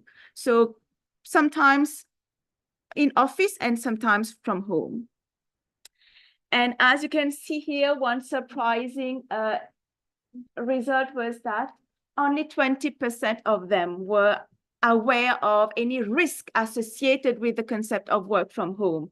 Because very often when we work at the office is already set up by the employer in terms of the ergonomic aspects, in terms of the lighting aspect, of the environmental aspects. But at home, so it is up to the worker to set up the office as and when appropriate with the means that are available. And very often that knowledge about ergonomics is not there. And only 35% of them had received any training on work from home. And when surveyed about their work environment, how they work from home, where they work from home. So as you can see, majority of them work from home from the bedroom. And we can imagine that the bedroom is not really an appropriate place. So 67% started to be statistically more precise. Just to confirm. So around 60% of the workers were working from their bedroom. And only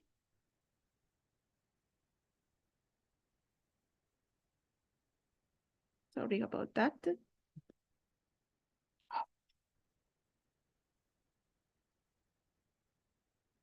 And only about 20% had a dedicated office.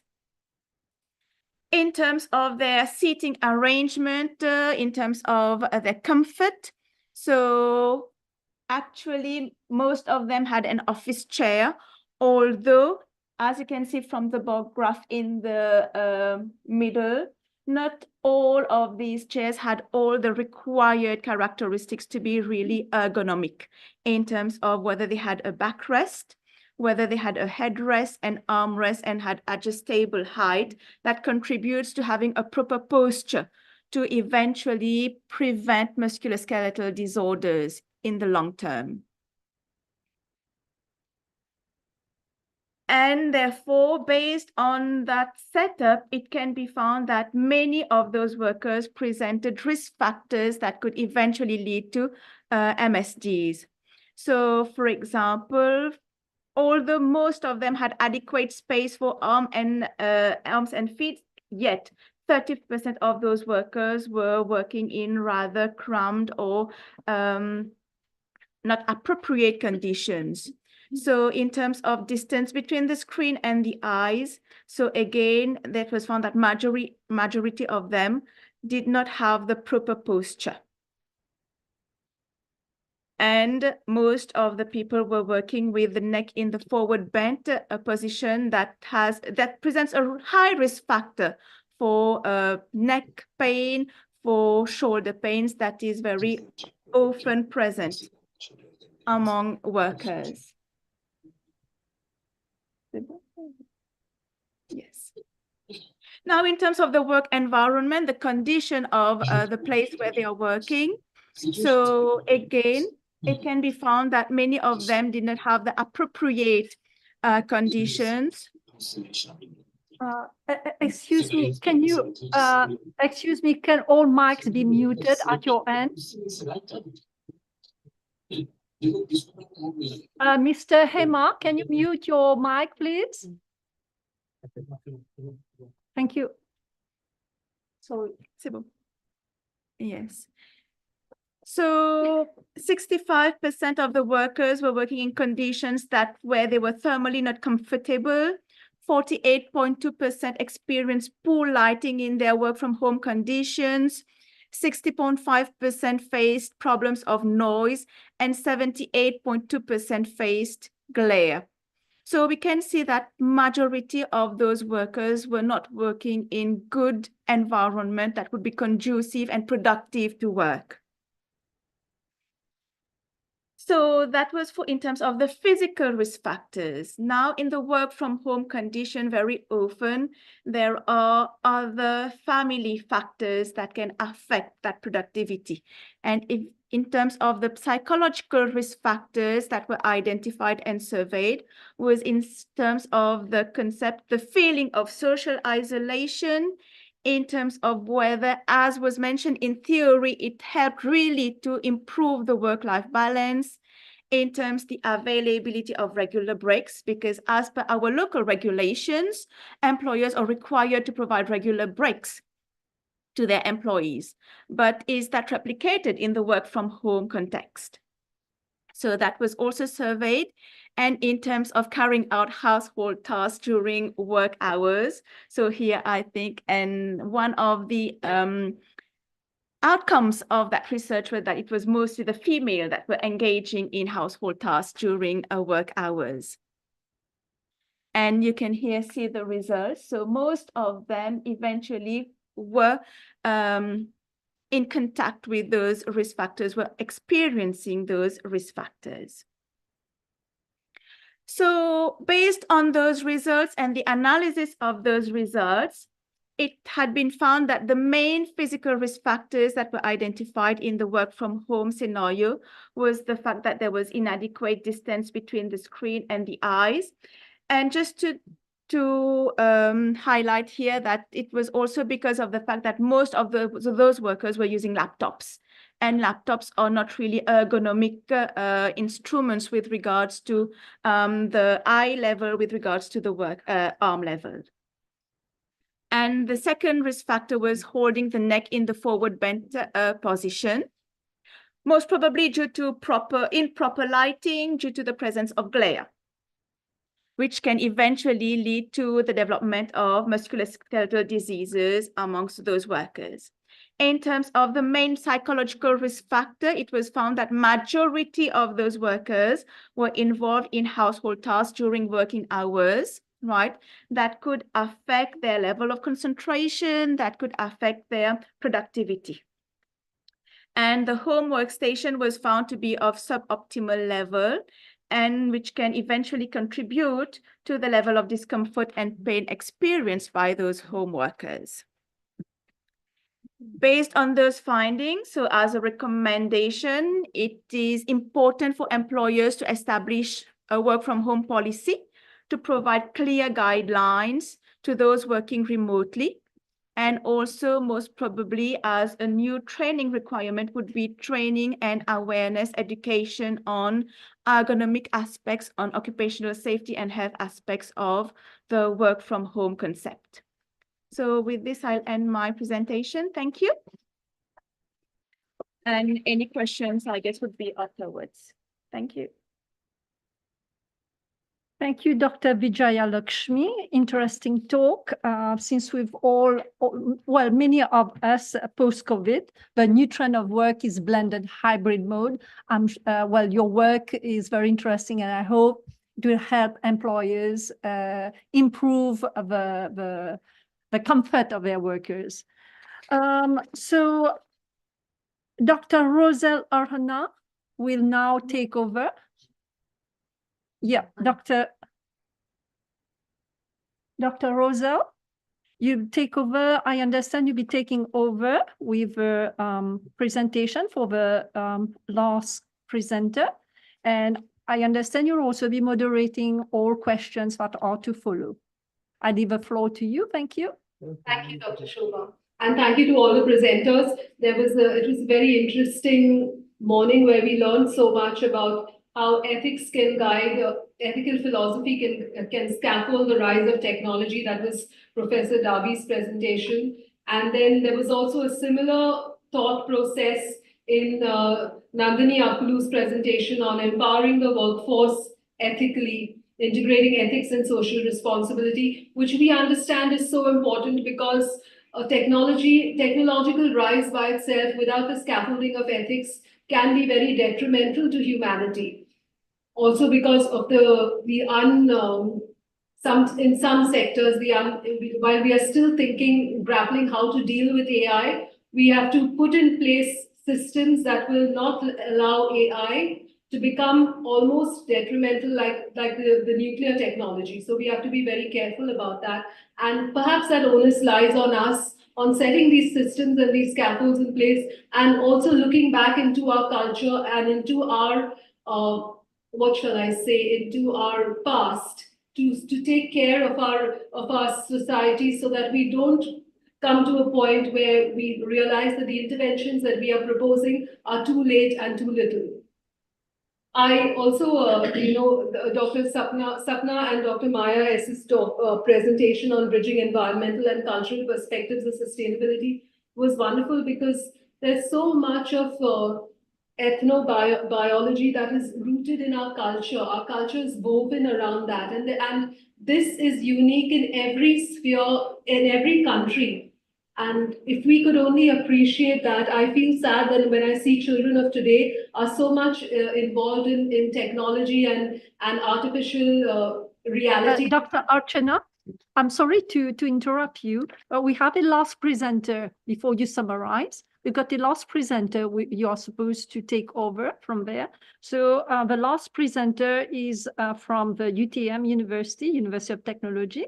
It's Mrs. Toshima who will be presenting. I was told that you'll be taking over, then after would be followed by your sum up. Is it okay with you? Yes, sure, no problem.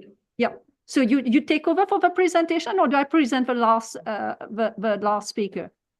You can take over. You can just. Okay, then after you sum up. Okay, all good. So sorry about that. The last presentation is from the University of Technology of Mauritius. You have Mrs. Toshima Makunlal Chadik, who is a senior lecturer. And well, she has many co-authors for this paper. And her presentation is on analyzing learners' engagement towards sustainability. We focus on the role and contribution of the University of Technology of Mauritius. I'm very sorry about that. Following that, Dr. Chana, you can do your sum up. Thank you so much. Thank you.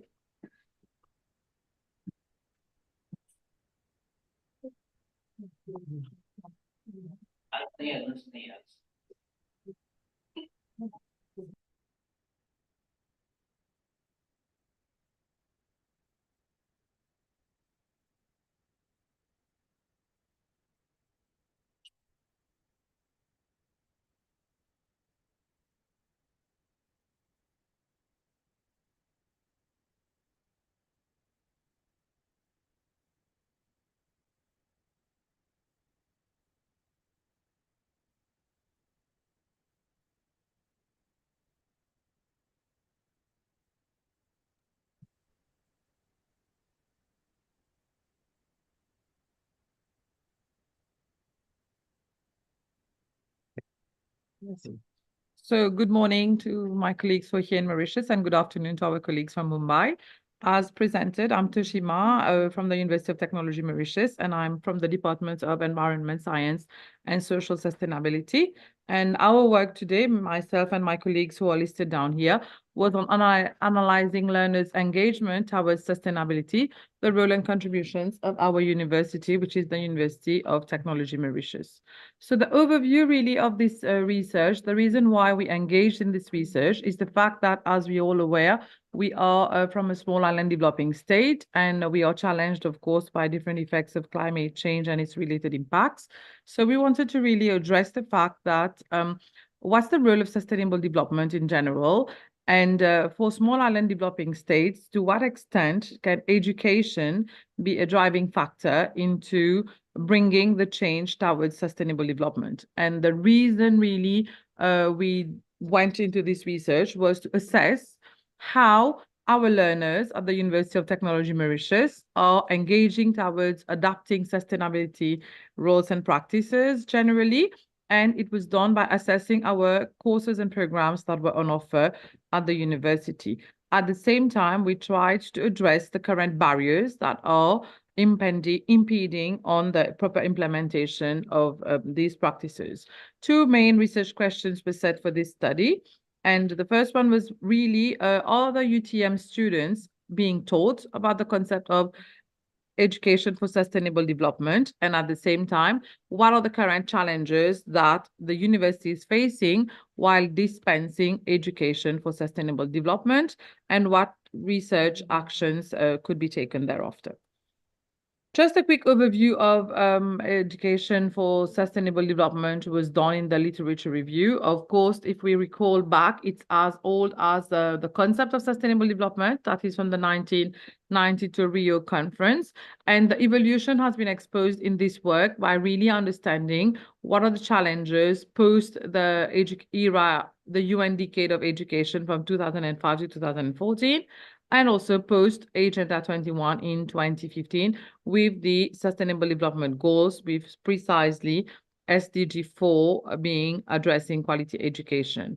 There was also the role of the universities that was addressed in the literature. How and why are we really playing an important role in promoting education for sustainable development? It was also contextualized for the context of small island developing states, given that we are one of the vulnerable aspects in addressing sustainable development. And the role of the universities overall were also considered in how we are implementing ESD at the level of the university. For this research, a mixed method was used, and we have tried as far as possible to gather both the student's perspective as well as the resource person's perspective. So with the university's total population being at 3,500 approximately in 2023, a sample of 350 students were taken. And to address research question 2, a focus group discussion was conducted with school members from different faculties at the university, and this included 5 different schools. Overall, the data analysis was conducted with normal testing in terms of the normality of the data was tested. There was, of course, correlation done to be able to address any multi-regression analysis that was there. And for the focus group, the Microsoft Excel was used while the responses were color-coded and then interpreted accordingly. And of course, there was the validity and reliability of data also that were tested. What were the main results and discussions? So firstly, in terms of findings, we assessed education for sustainable development effectiveness in the UTM courses and programs that were on offer at the university. So first of all, we have come up to find that the UTM students had a very good knowledge overall in terms of the interrelationship that existed in the concepts of sustainability. So they understood really the basics of the interrelationship between environment, economics, and society in terms of understanding sustainability. And most of the students also referred that they have an active participation in community processes, and this in some way helped them to really implement, if we can say, the social and the environmental aspects of sustainability. And most of the university learners had a good understanding of the concept of sustainability, including what could be the potential measures that they could personally take in order to decrease the negative effects of sustainability at their own level, whether it was at home or whether it was at the university itself. And most of them also mentioned that they were aware of what future issues could be the threats to the university or even to the island. However, some of them did mention that they were not actively engaged in promoting those sustainable practices. In terms of challenges, the university is actually facing in implementing education for sustainable development and some possible recommendations. So the purpose of ESD within institution has been clearly defined, as we said, since the UN Decade for Education for Sustainable Development. And with SDG 4, quality education, it remains a challenge, of course, to ensure that all our programs on offer are really meeting this particular requirement. So ESD can be very quite complex to implement in different programs. And we found out from our students that those who were really doing subjects that were related to very specific contexts, such as programming, IT, and so on. So it was a bit difficult for them to really grasp the concept of ESD through their programs of study.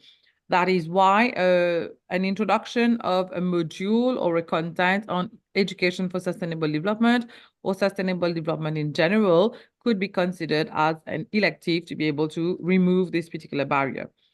There was also a lack of ESD awareness overall among students. Why? Because they only understood the concept of sustainability overall, and they could not really relate how their specific curriculum was really helping them to develop those competencies into understanding how to really reflect on the concept of sustainability, and more importantly, how to really help them do the problem solving based on sustainability. That is why we defined that it was very critical to cultivate a whole mentality about what really is education for sustainable development. And generally, this should start not at the tertiary level. I think the MIE is already doing a lot of work in terms of primary and secondary level education in sustainable development. And this has to be something which is not only geared towards the younger age of the students, but also more importantly, when we're talking about university students, it should also be sector specific. So education for sustainable development has to be related as well to different industries and to different sectors. And this hence will help students to really understand how we can make it in terms of sustainability practices. And in terms of innovation in teaching and learning, this work has revealed that there should be a shift actually from the resource person's perspective to move from the traditional learning system, and maybe, of course, to consider incorporating more pertinent global issues in the curriculum, as well as revamp the teaching methods as well, because sustainability is not something that you learn only from slides and discussions within a particular course of study. So it is something that needs to be incorporated and cultivated. That is why shifting from the traditional learning system has been considered as a recommendation. Implications for Mauritius in terms of education for sustainable development. So education for sustainable development, as mentioned earlier, is already being catered for from the primary to the tertiary level. And we have actually made quite a fair level of progress in terms of how this is being implemented. So different ministries, different organizations, and even the education sector have really ensured that within our curricula, there is this element of education for sustainable development. However, we do realize that the right skills and the systematic thinking which is required to really analyze how to make this cultural shift in the first place, and secondly, to bring forward this transformative change, is still something that has to be readdressed. So that is why we are proposing that there is to be a need for change in the whole pedagogical concept overall, to move, of course, from a didactic approach to a more co-creative environment where learners will be able to really put into practice the proper abilities, concepts, and perceptions, and of course, engage the learners and the teachers. And of course, if we can partner with other experts internationally, as well as industry partners, this will help towards really meeting education for sustainable development and enhance the whole institution approach.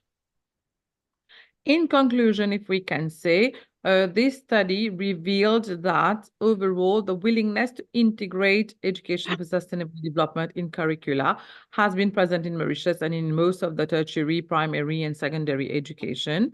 However, to impart this knowledge, there is also the need to ensure that proper training is being given, and we need to ensure that the training also go beyond what is being taught in the classroom to be able to really provide for a sustainable future. It was also revealed that there were required courses that needed to be course providers, that's in terms of conveyors, lecturers, resource persons, etc., that required some training in ESD, because it is not inbuilt in all programs of study and in all education sectors. So providing the right training to the lecturers, the resource persons in education for sustainable development will provide them with a better way to guide the students further. And today, as we all know, education for sustainable development is here to really enhance the teaching and learning environment. It is no longer a choice, but rather a necessity. And this study has provided a groundwork on how education for sustainable development was used in really evaluating our university courses at the University of Technology Mauritius. And it has helped us to identify our gaps into how we can really implement across the university the concept of education for sustainable development. The solutions as well have been proposed in this particular study, and these have come forward as how we are going to assess the barriers that have been identified and how these recommendations can be replicated not only at the university level, but also in any other organization worldwide that can implement such practices as well. On this note, I thank you very much for your presentation, for your attention. And if you have any specific questions, we'll take it later. Thank you. Thank you, Mrs. Makunlal Chadi, for this interesting talk. Nowadays, with new technology, Industry 5.0, we have new tools like flipped classroom, which will give us more time to inculcate real values in the face-to-face interaction with students and might help resolve many problems. Thank you so much. Now, Dr. Arhana, you may take over. Thank you.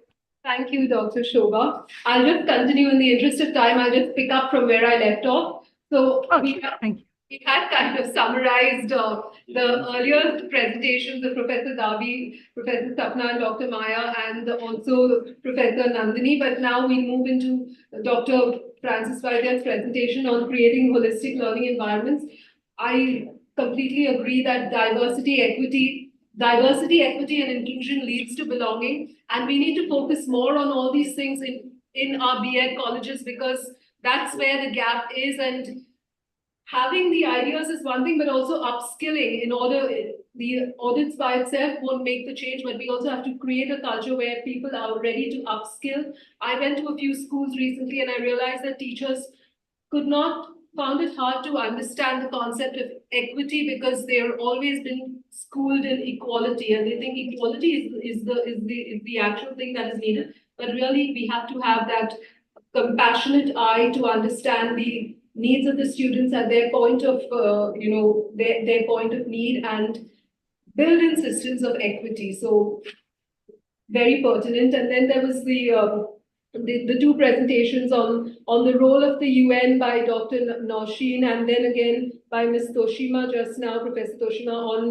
the UN vision of the ESD for 2030. And I really feel that empowering students with understanding the dimensions of ESD and the work that the UN is doing is very important. In most schools, I've been working in Canada for some years, and in most schools in Canada, Model UN is part of the curriculum. Students participate in Model UN activities, and they go to different schools and also participate. So that is where we sow the seeds in them at a very young age of them understanding what the responsibilities and role of the UN is and how the UN is so important to us as a global community. And about the ESD 2030, I completely agree with Ms. Toshima that sustainability is best learned by contextualizing concepts locally. And it's important to train teachers. I feel that even in the B.Ed curriculum, there should be a module or a course on ESD so the teachers learn how to translate ESD into something relevant for their students moving forward.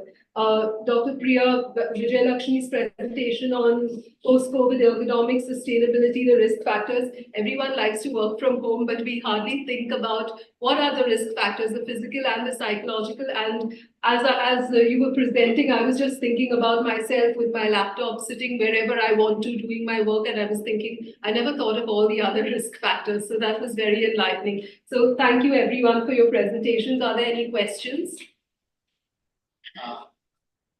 I think, can we take in the next session? Because Professor Gohunga is waiting for his guest. So perhaps you can just jot down our questions and remember them for later. Professor Arjun? Whether those participants would be present after the session. Whether those participants would be available post the session. So let those. A request, if those participants can be, we'll raise the questions after Dr. Gokunga's session. So request to those participants to wait for further questions to them. Take a question after because they take keynote and then. Good afternoon and good morning. Can I be heard? Yes. Yes, please. Do I have the floor? Professor Gokunga, let Dr. Arju to introduce you, then you can. Okay. Yeah. Dr. Dr. Arju. Thank you. I appreciate. Hello, Dr. Arju.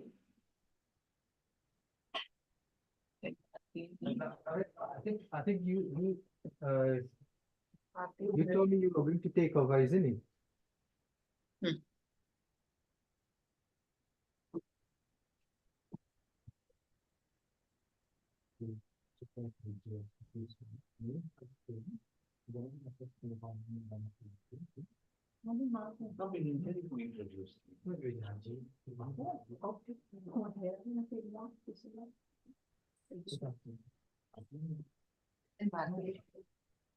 Yes, let me call.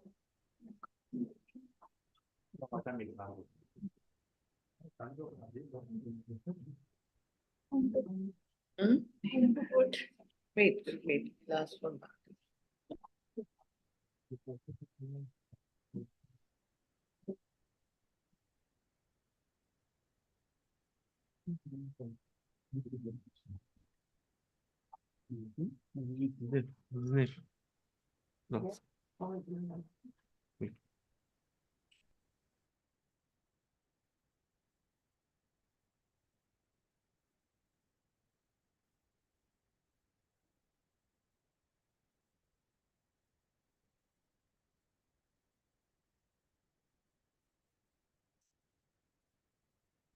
Happy coming?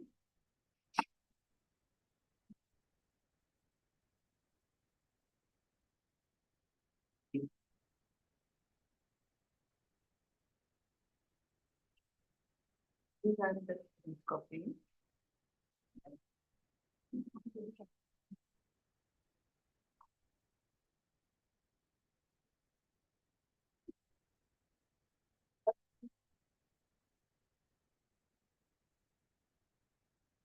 Okay. Yes.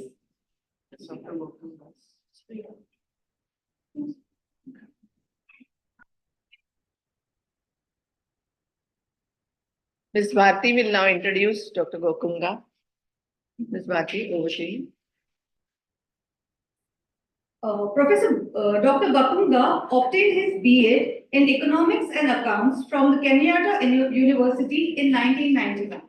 He then pursued an MA in Comparative and Contemporary Issues in Education from the University of Nairobi in 2005, followed by an PhD in 2013. With over 30 years of teaching experience, he has been a faculty member at the University of Nairobi since 2005. Specializing in comparative and international education and education in emergencies. He has supervised numerous PhDs, masters, and PGDE students. His research focuses on TVET, refugee, and pastoralist education, leading studies in Kenya's marginalized areas and collaborating with Columbia and Harvard University. He evaluated the Wiser Bridge program and published Comparative Education, East African Perspective. Professor Gabunka has presented at many international conferences and held key positions, including past president of AFRICE and CEO of the Center for Comparative Education, Kenya. He currently chairs the Department of Educational Foundations at the University of Nairobi and serves as an elder at Karurara Community Chapel since 2013. We welcome you, sir.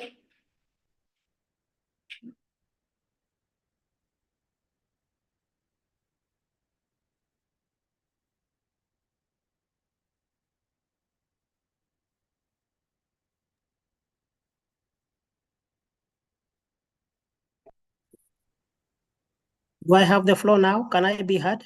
Yes, sir. Yes. We welcome you. So can you hear us? Over to you, Professor Gokunga. Thank you. Thank you very much. My apologies. I think my net has a small challenge, but I hope you can hear me very well. Thank you so much for that introduction. I really appreciate. I would appreciate to confirm that the slides are visible. Are they visible? Yes, we are able to see your screen, sir. Yeah, thank you very much. Just like it has been mentioned, I'm in Kenya, and I'm glad to have my colleagues in Mauritius, not far from us, and our colleagues from India, and I'm honored to be here. And it's a pleasure to be with you today. So I'll do a very brief presentation on my paper, Higher Education Response to Industry 5.0, looking at the perspective of equipping the workforce for the future. These are my talking points, just to help us appreciate the points. Are they moving? Yeah. So just to remind us, and most of the presenters before me have actually alluded to the same points, that the emergence of the Industry 5.0 necessitates a paradigm shift in higher education to prepare graduates for the evolving job market. And that remains true across the globe, so we need to really look at that. So in this paper, I explore how universities can adapt using a combined literature review and case study approach so that we can be able to see how we can integrate the same.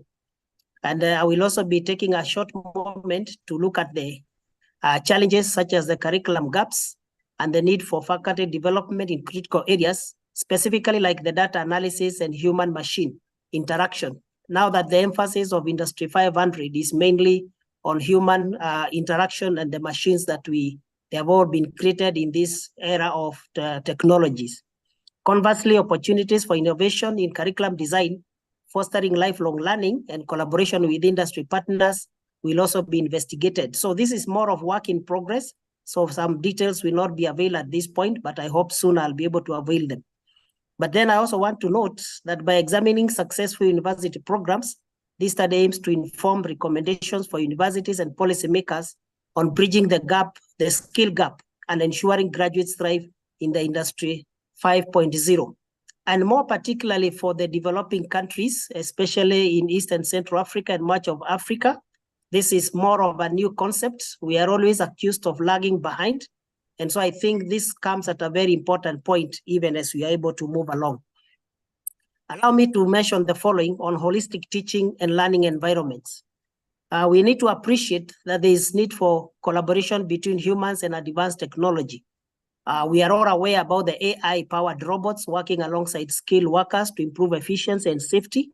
And this has now become the commonplace. Almost every industry you go, every institution you go, the use of AI is becoming very prominent.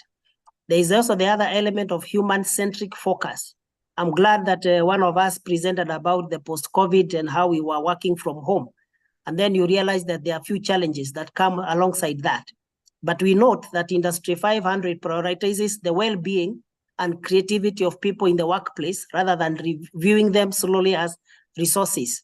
So there is a need for people to be more creative, people to be more innovative, so that in the workplace they can be more efficient as we move along in this generation of Industry 5.0. The other element that we will also hope to see in the education sector is what we are calling increased resilience. This means industries can adapt to disruptions and challenges like supply chain issues or environmental changes. Because technology with itself, wherever it comes, it brings a disruption.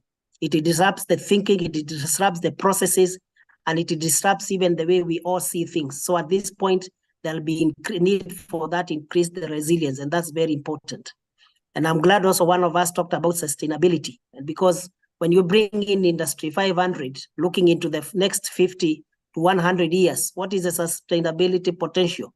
So we want to appreciate here that a core principle of Industry 500 is minimizing environmental impact through practices like resource recycling and cleaner production.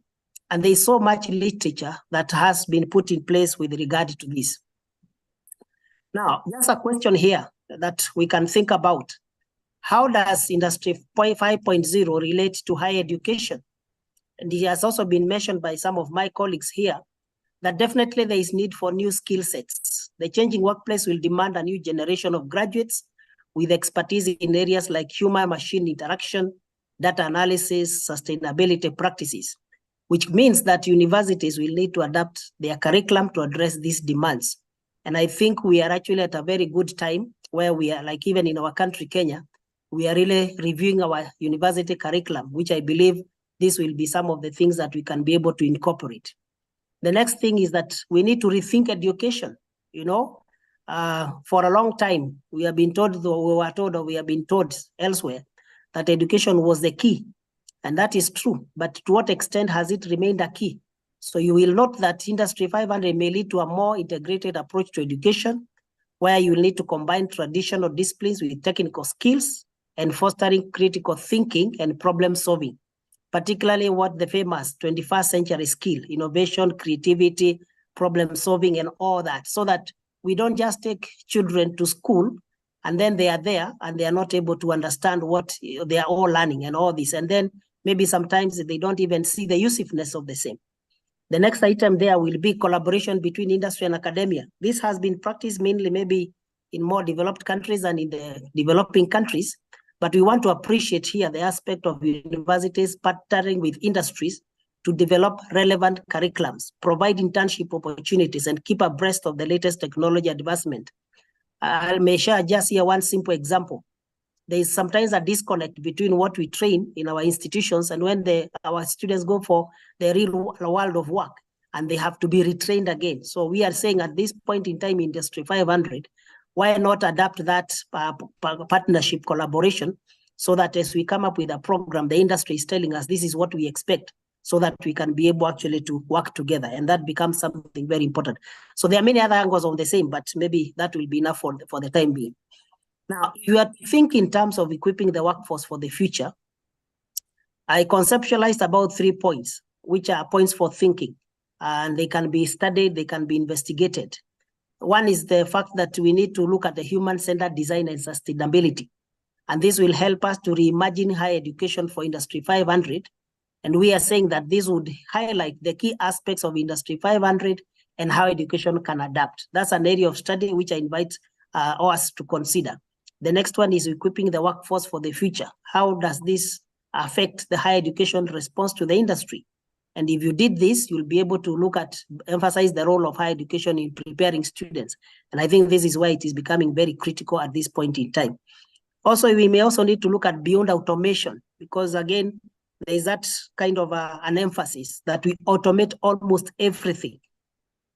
What will that imply in the human life? So we need to also understand here that we need to do a cultivating human-machine collaboration in higher education 0.0. And this may highlight the human-centric aspects of Industry 500 and the role of education in fostering collaboration, because you cannot delink the two, and none should be seen to be more superior to the other.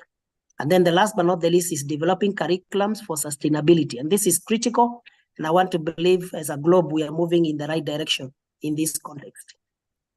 A brief of just the landscape of Industry 5.0. One is that I believe not very many people may even be aware of how we are defining Industry 500 and its core principles, but it calls for collaboration between humans and intelligent machines. It's becoming very commonplace, and sometimes there are those who will think that the intelligent machines will replace the human being, which actually will not be the case. There is also the other aspect of focusing on human-centered design, because the human being still is superior in all these dimensions. Emphasis on sustainability and environmental responsibility becomes very critical, even as we look at the whole Industry 5.0. Building resilient systems for adaptability. Of course, we have a lot of challenges in developing countries. Power, for example, remains a challenge. Internet becomes a challenge.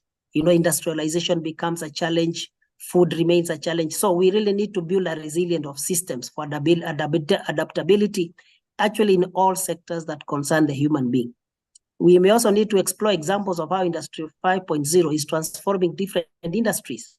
Just to mention 3 here: manufacturing, how is it being affected? Healthcare, logistics, movement of people through whatever means. There is so much that can actually be said. Then discussing the impact of that. That's an invitation that we all need to have a discussion.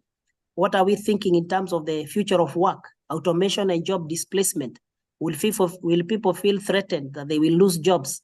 As it was said in the 20th century, that in the advent of computers, people will lose jobs, but we came to realize that was not the case. Would it be a similar scenario now? Maybe not. Emergency of new job roles, so that as one of us did say, can we work comfortably from home and be very productive and all that? And then most important, I believe, is the importance of lifelong learning, because I personally believe as an educationist, we never stop learning. We keep learning every now and then, even as we move along. Now, generally speaking, you will appreciate the few challenges and the opportunities that Industry 5.0 will actually pose. One of the challenges especially is adapting technology, curriculum and pedagogy. And my colleague from Mauritius has just alluded to this. So there is this need to keep pace with rapid technological advancement. We are doing our best, but we still have a lot of challenges. Developing new teaching methods for essential skills becomes also very critical. Now, element of data analysis, critical thinking, human-machine interaction, all this needs to be infused in the curriculum and pedagogical practices. Can we also separate the human face from the pedagogy of especially young learners? Maybe at the university level it may be different, but this becomes another challenge that we need to address. then addressing the gap between graduates and the industry needs. This remains the key, especially in developing countries, and this is somewhere we actually need to have a lot of input. But with regard again to in higher education, we realize that there's a lot to learn from the interdisciplinary learning programs, so that it's not just one aspect. You have so many of these, combining engineering, for example, with business, environmental science to create sustainable manufacturing solutions. So there'll be a lot of collaboration, and with the networking systems that are in place through our systems engineers, all this can be done, data can be obtained, and all these things can be put together. Integration of emerging technologies in education, the AI as we know it. Is it going to be a tool that we can use for learners, or are we going to discourage them? All this put together. Fostering a culture of creativity. We have already said this, critical thinking and problem solving, so that these young children, especially from their very early stages in life, they can be able actually to see the essence of learning and be able to be solution providers instead of, wondering what is happening around them. Collaboration remains key. So there are so many opportunities. I just highlighted those few for purposes of this discussion. Now, looking at it from the graduate perspectives, it is very critical that we equip these graduates with skills for Industry 5.0 by identifying the key skill sets required for the future workplace. Technical skills, they are becoming very common. When you go to YouTube, you find so much there.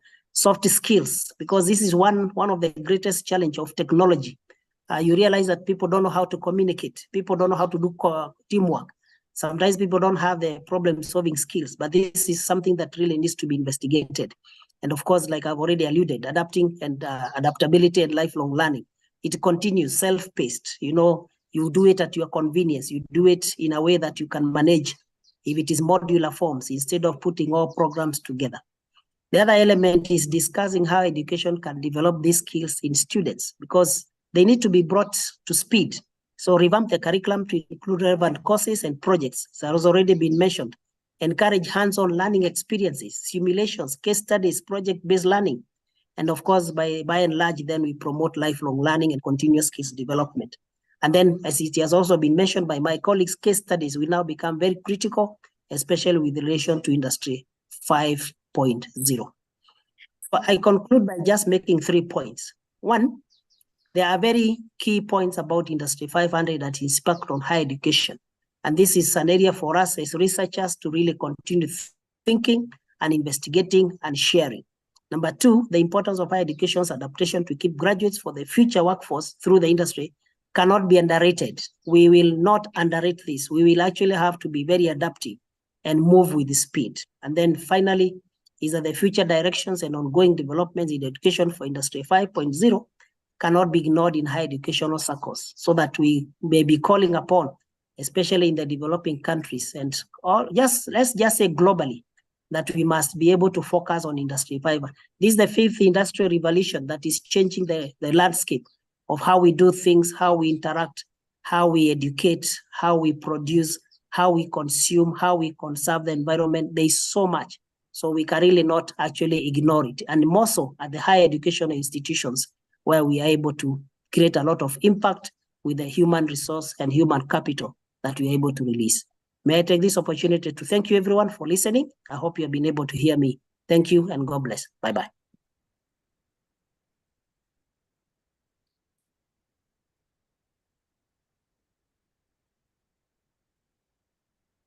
Was that clear? I hope. Yes.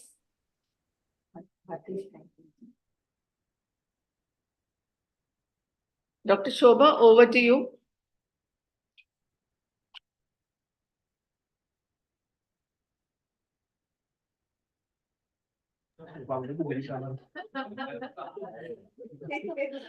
Yeah, so now we're going to invite questions from the audience, if any.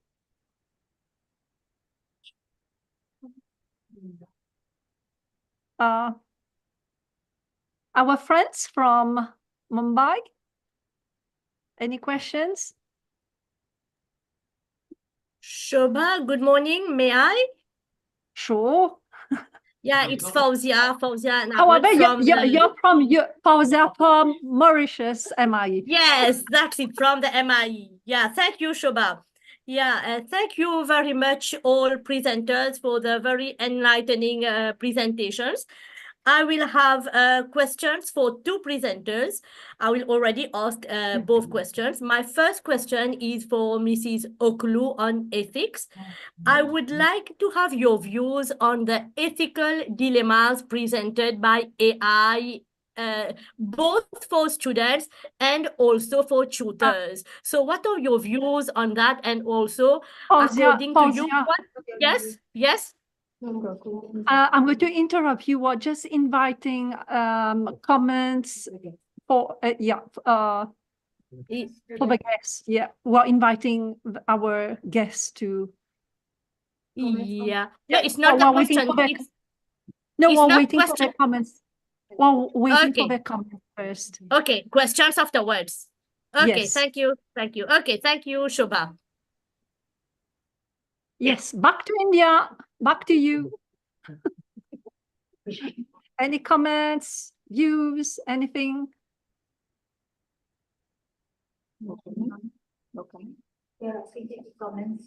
As everybody is, looking for lunch, I think. Yeah, they're hungry. So not enough glucose going to the brains. I understand. Yeah. But our colleague, Ms. Bharti, will propose a vote of thanks to a speaker, to a guest speaker. Okay. I leave you with Mrs.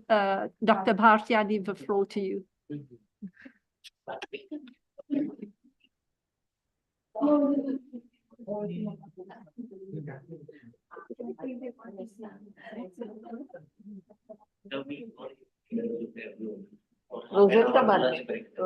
Yes. Are we all good? Yes.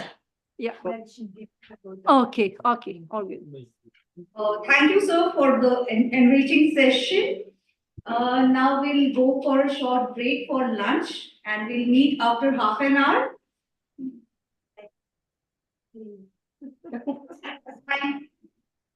We all agree with you. They're as hungry as you are on this side.